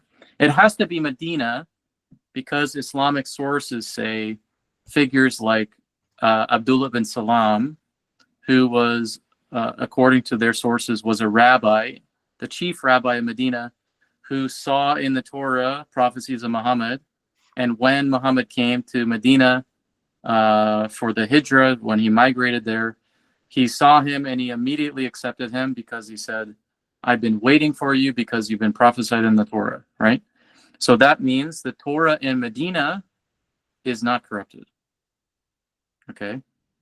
So they have to say, well, instead of this crazy thing in scenario 2 where they went on donkeys and they convinced all the rabbis in every synagogue on the planet, and they convinced the Christians and the Samaritans and so forth to change everything from that point on in the 7th century. We just say, no, it was corrupted way before, let's say before the Dead Sea Scrolls, right? Okay, way before. And the only pure Torah came from Jerusalem down to Yathrib, down to Medina, into the time of Muhammad. Okay, so here's the couple of things that let me find where it is. So I gotta share my screen. Oh, I have to actually log back in. Sorry, guys, because when I lost my connection, I had to exit. So just give me a minute here. Have you got the video ready to go, Yeah. Alex? Yeah. Okay, one sec.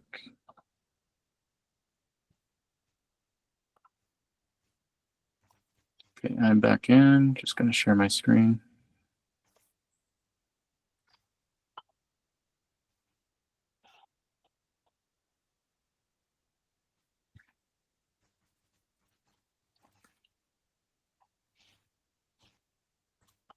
Okay, so I started, in addition to the Bassam Zawadi article, which lists all these Islamic sources, that I'm going to maybe, I think, just let me know if my connection goes bad, okay? So in addition to that article, which lists all these sources of supposedly examples, one of changes, explicitly saying this was removed or changed, and two lists examples of things that it says that the Torah said, okay? Which clearly doesn't say, so therefore that had to be changed too.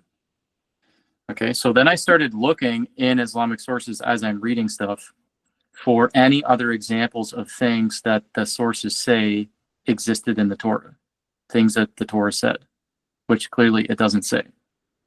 Okay, so they would just be further examples of things.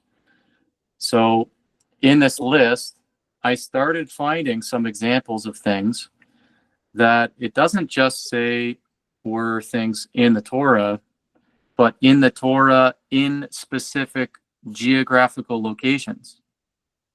Okay? Because what is the issue with the Medinan Torah? The claim of the Medinan Torah is only the Torah in Medina was uncorrupted, right? Okay? But here's the problem. What about the Torah in Syria? Okay, because what I found, this is just a summary of what I found, but I have the sources below. Okay, is that the Torah in Syria, according to their sources, contained one, a physical description of the prophesied end time prophet that could be recognized upon sight, that his names were Muhammad and Ahmed, and the location where he would arise, namely he would come to Medina, and a description of Medina that could be recognized upon visiting and seeing the city, not merely by its name. So the city of Medina is so described in the Torah as the place that the end time prophet will come.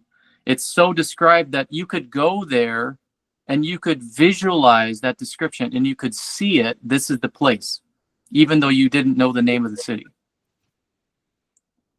And that the Torah states that the greatest witness is Allah, that angels are witnesses, and that men of learning are witnesses. Okay, this is from Al-Wahidi's Asbab al-Nuzul. Okay, and it says it about the Torah that's in Syria. And then also the Torah in Abyssinia, which is Ethiopia. Also, it says that the Torah in Abyssinia confirmed that the promised prophet would instruct to give a greeting of peace, salam, which is the greeting of paradise. I mean, I don't know about you, I'd never read that in the Torah, that there's an end time prophet that will come who will teach us to say salam, which is also the greeting that we will do in paradise. Okay. So just to point out, it's not just the Medinan Torah that was reliable in that time, according to Islamic sources. It's the Torah in Syria and the Torah in Abyssinia. Okay, and I'm sure I will find others. But Alex, you wanted to share another thing that kind of goes along this line.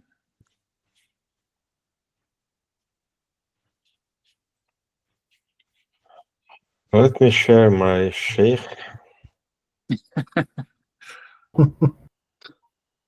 See if I can. I need the audio. Okay. Yeah, this one. All right.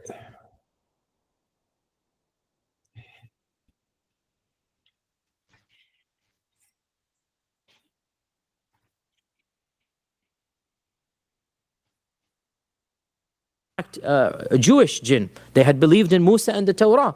And we know that the jinns follow the religions of men. There are Jewish jinns, there are Hindu jinns, Christian jinns, Buddhist jinns, there are Muslim jinns. The jinns follow the religions of men. And so these were Jewish jinns. And when they heard the religion or the Quran, they knew that this was from the same being who had sent down the Torah.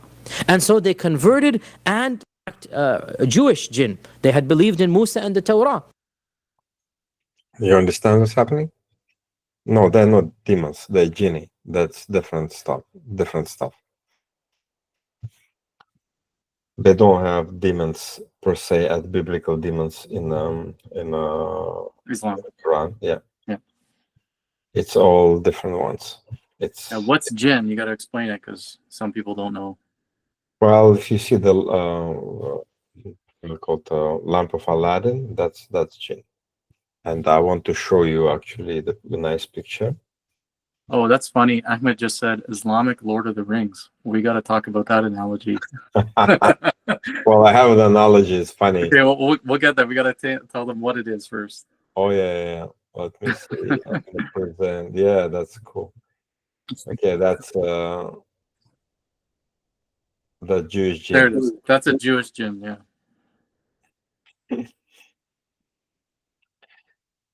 So let me just explain this. So Yeah, a jinn in Islam is a being that was created from fire.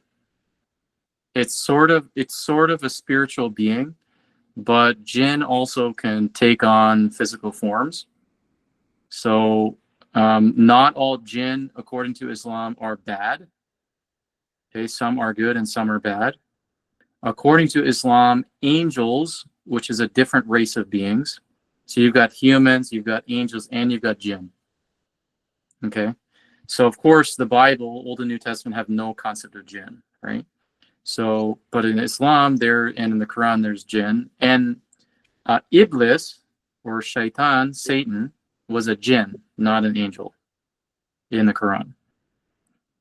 Okay, so according to the Bible, he was an angel who rebelled against God. According to Islam, angels cannot sin. They literally cannot. It's not only that they do not, but they cannot. They're more like robots, you might say. Okay, so they don't have that free will. Whereas the jinn and humans have that free will, and some are good, some are bad. Okay, so, and the Aladdin genie concept, okay, comes from jinn. Go ahead, Alex. Yeah, I try to find a PowerPoint when I have this when I Lord of show the Rings? Genie and Lord of the Rings. I use a Lord of the Rings. So analogies like this. Supposedly Tolkien coming to that publisher and present the manuscript of Lord of the Rings.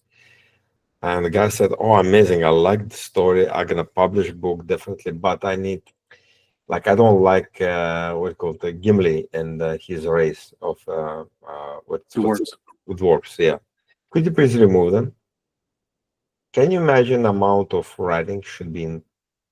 Like, you have to rewrite the whole story from a get-go, from beginning.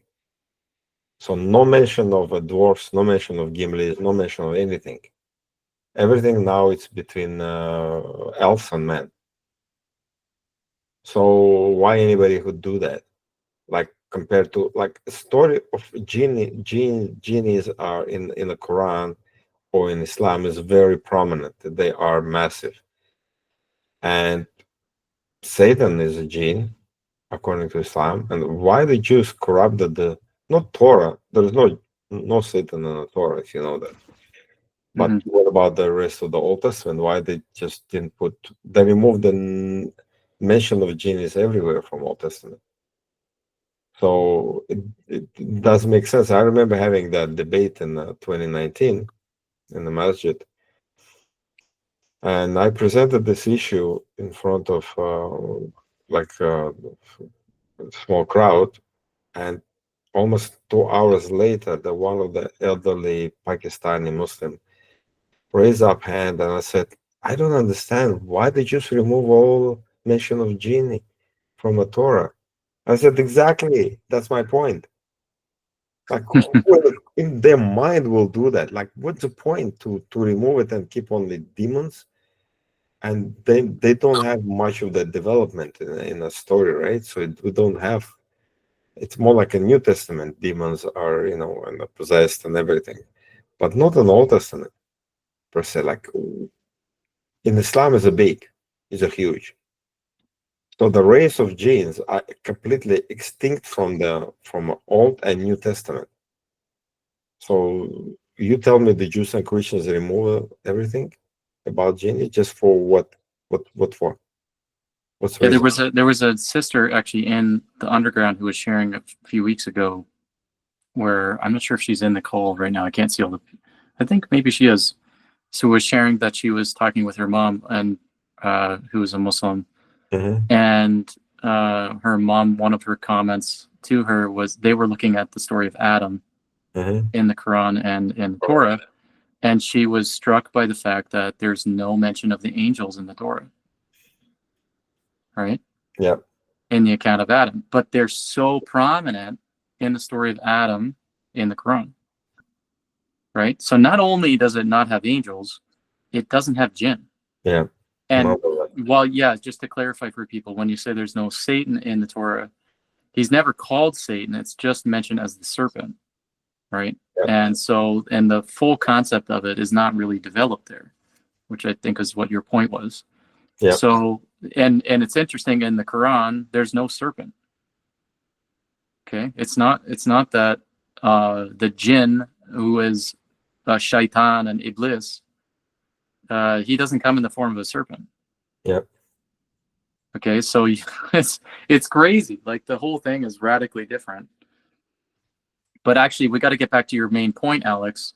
We had to explain jinn, but your main point was there were Jewish jinn, Yeah. and where did they have? And they were reliant on the Torah in the time of Muhammad. So And now, just mhm. maybe just explain the whole thing again. Now what happened is Muhammad went to the Taif and tried to convince the people from Taif to accept Islam. He was mocked. He was uh, we're called pebbled, right? Or like stoned, kind of. So he really been humiliated. But he said before they reached Mecca, they stopped with Zayd ibn Haritha or Ibn Muhammad at that time, at not far from Mecca, coming back after about 10 days of not being there.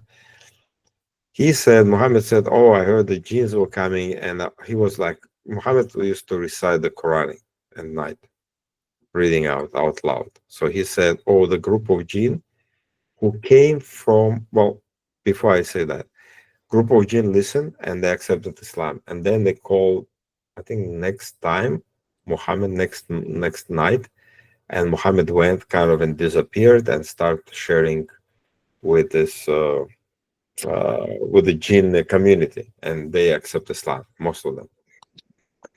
And I was thinking, okay, if the Jews and this Yasser Qadi said that the jinns, they don't probably have a Torah, their own Torah copy, so they rely on synagogue. They have to visit synagogue, right, and read and hear.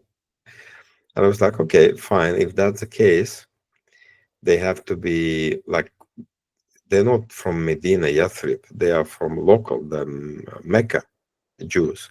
It means Jews in Mecca, but there is no Jews in Mecca. Like, where did you get? How can you sustain Jewish community among jinns if they don't have any human community? And that, in a clip later on, Yasser Qadi said, and it's in I think it's in the Hadith. It said like this group of jinn came from Mesopotamia, from Syria, from Turkey and Syria area. Can you imagine? So, and they said they heard the Quran, they knew from their Torah because they learned the Torah, they know the Torah, and they accepted Islam because it was a prophet right here in front of them. I said, like, wait a minute. So it means in the days of Muhammad, the Torah was not only present in Medina, Yathrib, but also somewhere in Turkey and Syria. So technically, idea is behind all this strange story the Torah never been changed. Then when Muhammad or out of the Quran, whatever, like in the Hadith or the Quran said, the Torah, it means the one Torah, not many different story, like different Torahs, which some corrupt, some not corrupt, right? So it's very simple. The Quran is very simple. He talks about Torah being not corrupted, and the Quran is confirming that Torah in general. So the story of Genie traveling from Syria or Turkey, modern day Turkey, down through Mecca, hearing the Quran, say, "Oh, we know it because we remember the Torah and it's so close." So they accepted Islam right there. So it's basically destroying the third scenario I showed them, as if Jews corrupted the Torah elsewhere, everywhere before, but maybe 700 years before Muhammad. Only the Jews in Medina and Haybar had the Torah, the good Torah in the possession. Well, seems like it was Jews in Syria or Turkey. Not well, Jews had it, and genies were learning the correct Torah. Yeah, what was it? There's kind of two ideas that you were thinking about. Maybe the Jews or the jinn, either they had their own Torah or they were sitting in synagogue. Yeah.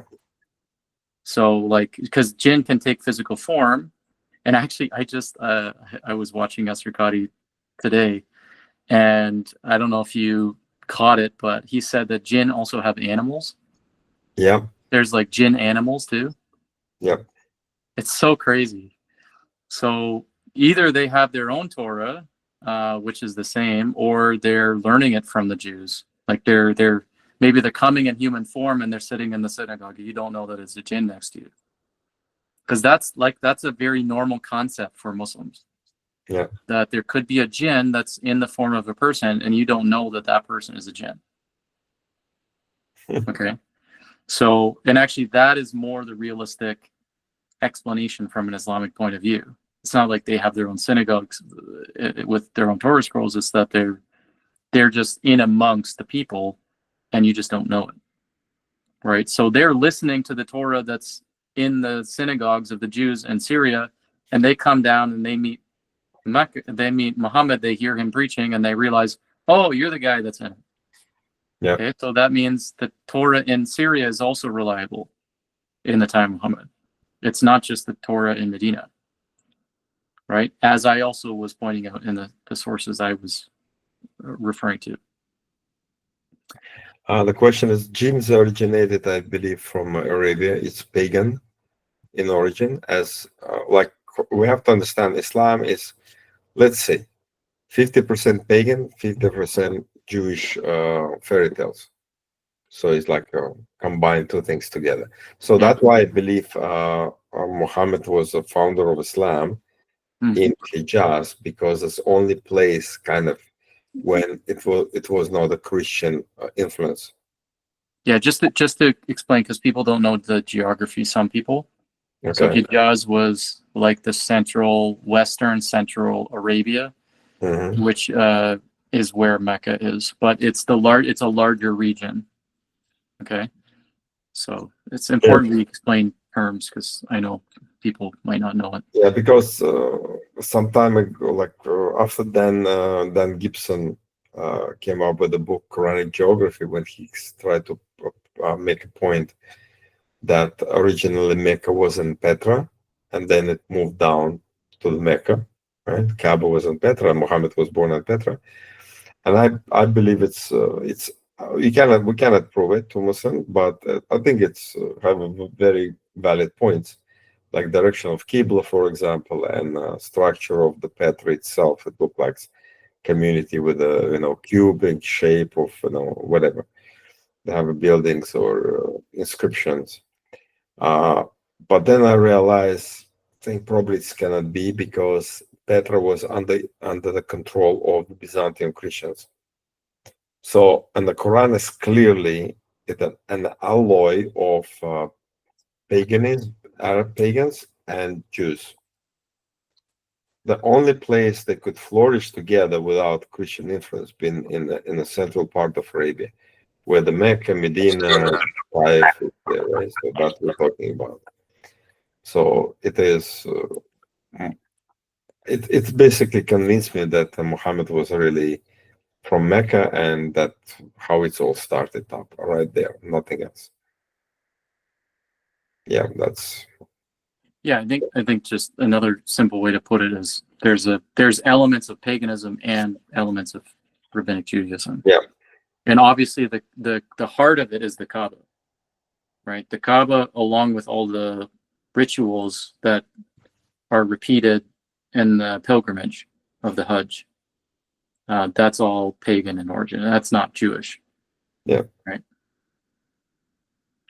So, you know, the influence of the inclusion of jinn is not coming from the rabbis. That would come from the pagan environment. Okay. Any others on here? Feel free, guys, and even unmute yourself if you want to ask something.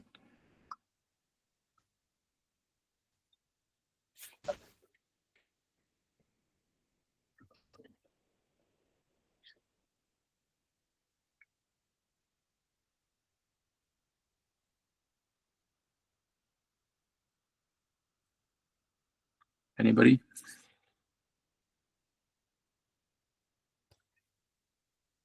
All right. maybe we can wrap it up. Yeah, I guess maybe we can wrap it up.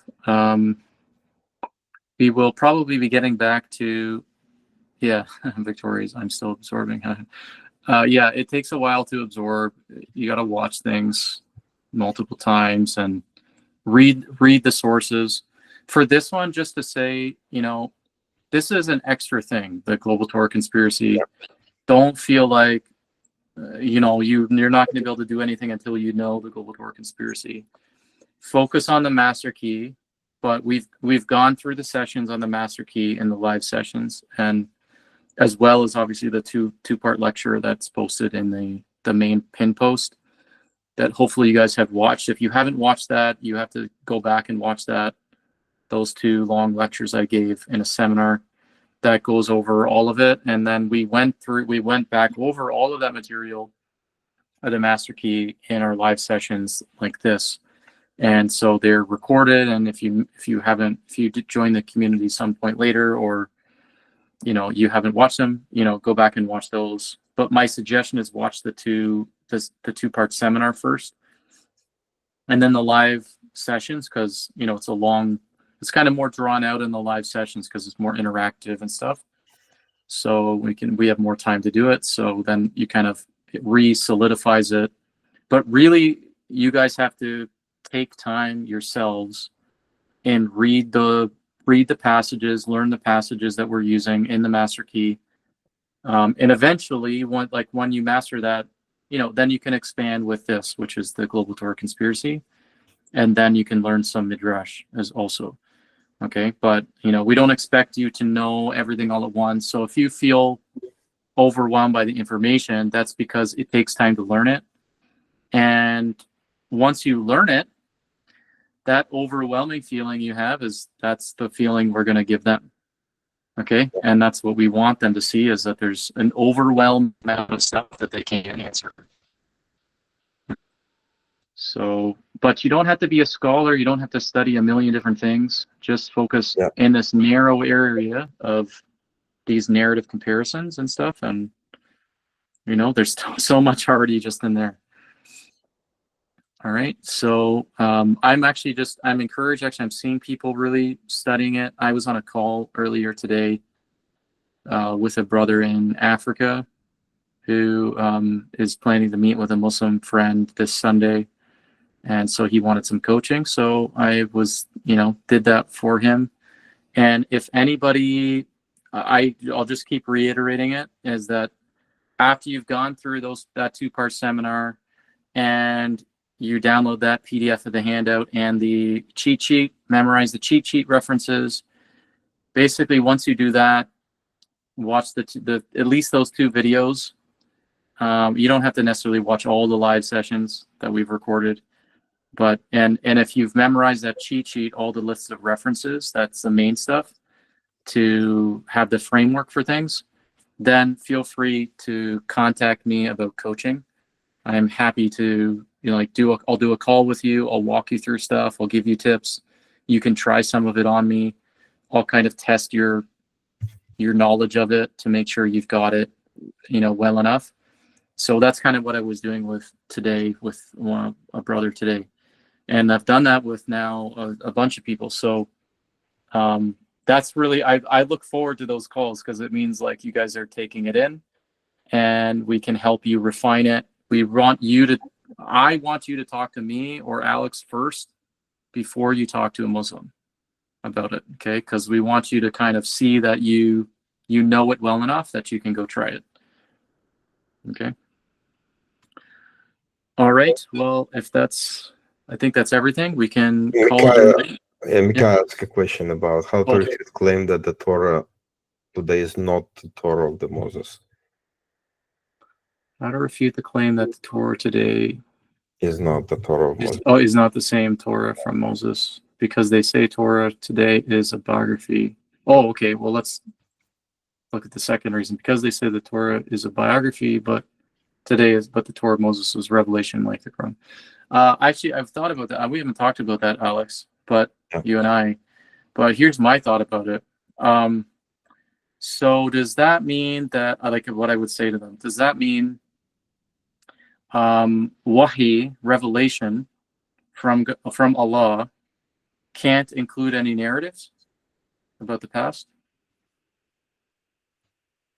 What would you say, Alex? Include narratives from the past? Yeah, so I mean, if they're saying the Torah of Moses is not like, can't be like what you have, because what you have has stories in it. So It's they biography. said the Torah is just simply could be only the law of God. That's it. Okay, if that's what they think, right? They say it. It's not that they think. They try to avoid the problem. Yeah. So what I'm saying is, well, like if they're assuming that it can't have stories in it because it's revelation, does the Quran have stories in it? Oh yeah, tons of it. Yeah, I mean, that's what we're talking about. So I mean, if it's not revelation, if it has stories or biography, actually, the Quran even mentions some things about Muhammad. It talks about Zayd. Oh yeah. It talks about lots of people. Okay, in Muhammad's time too, Abu Lahab. Lots of references to people. So does that mean? I guess the Quran isn't revelation. Yeah. No, obviously not. Like Allah is revealing about people, about history, and He's the only one who knows the unseen, which is the realm of knowledge that's beyond human capacity. Yeah. Okay. So I just don't like, if they're going to mention that, that's what I would say. I think So I guess that means the Quran. Yeah. Yeah, like but I would put it in the form of a principle, like. I'd say so what you're saying is that something cannot qualify for revelation from God if it includes stories of people from the past, right? Or even stories of people in the present when it's being revealed. I mean, the Quran has both. Yeah, that's a good point. So the first part of the question, I mean, there are different reasons that people have. So I was just responding to the second part, which was that reason behind the question. But how do we refute in general the claim that the Torah today is not when they say it's not the same as the Torah from Moses? I mean, that's essentially what our whole methodology is aimed at, right? We're saying, well, if you're claiming that it's not the same one, what are you claiming is not the same? Yeah. What specifically? Exactly. Right? And also, like Death of Moses, definitely it was written by Joshua. Oh, yeah. It's a good point. Oh, they always bring it up. But the point is, like, no matter what I say to them, they just don't like it. Yeah. They're not accepting it. So that's why I'm not trying to refurbish the same ideas. That we just move from other end.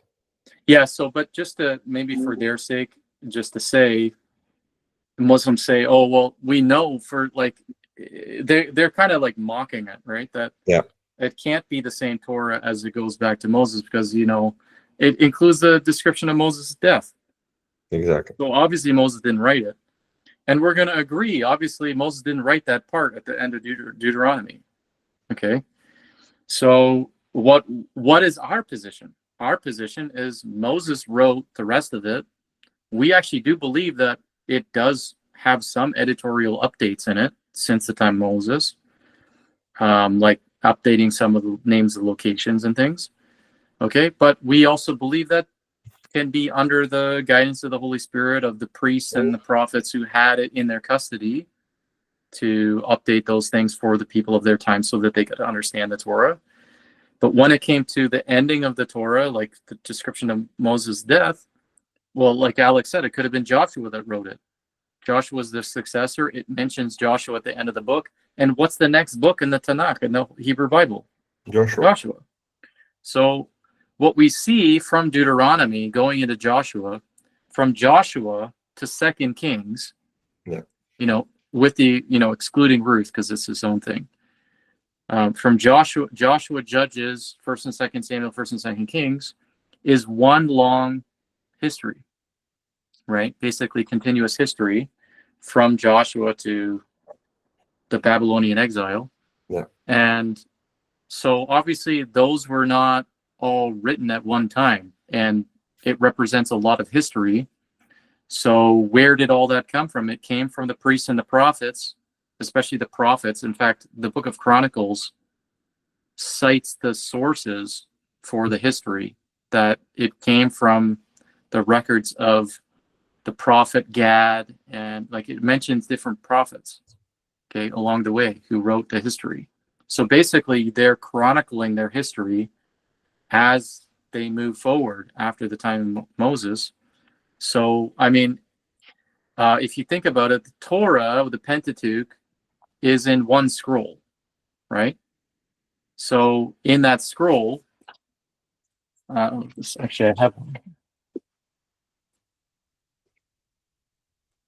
Right. So Torah scroll, this is not like a genuine, but it's like a facsimile. It's not like on animal skin. But, in the Torah scroll can only hold so much. Okay.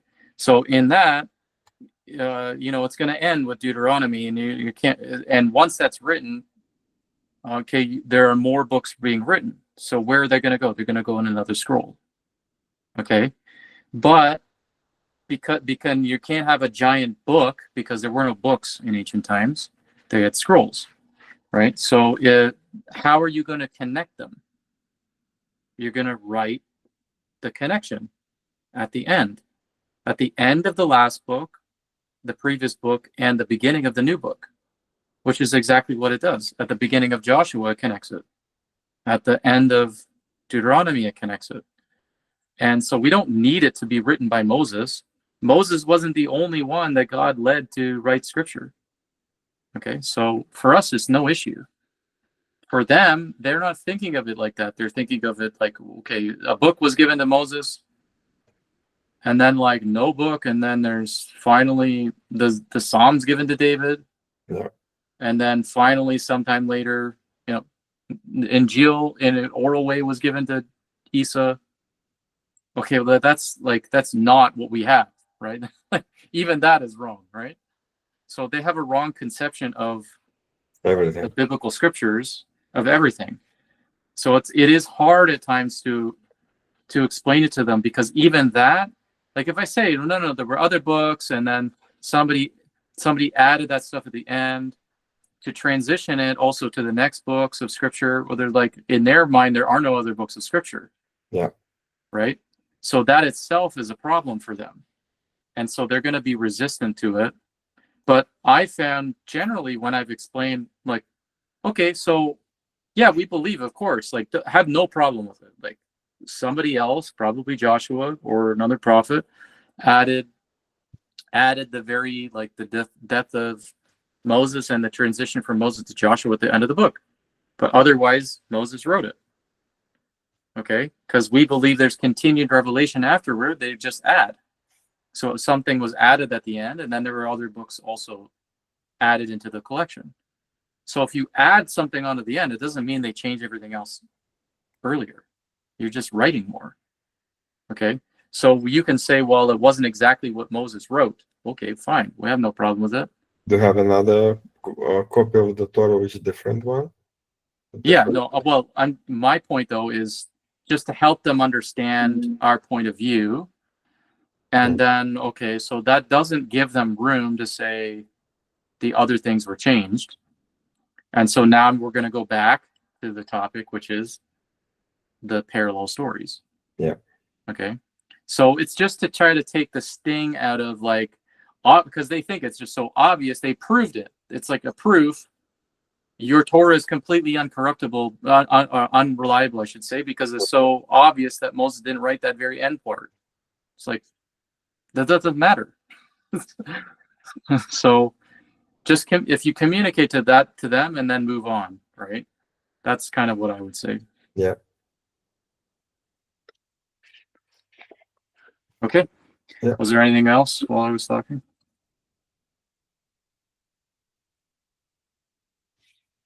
I think that the inclusion of this is what makes them say that. Yeah, it's the inclusion of the death of Moses, because they think it's like a gotcha. Like it's so obvious, like for you to admit that it's the Moses wrote his own death. Well, like that's not a problem at all. Okay, but for them it's not acceptable still. So then we're saying, okay, fine, it's the transmission of that text.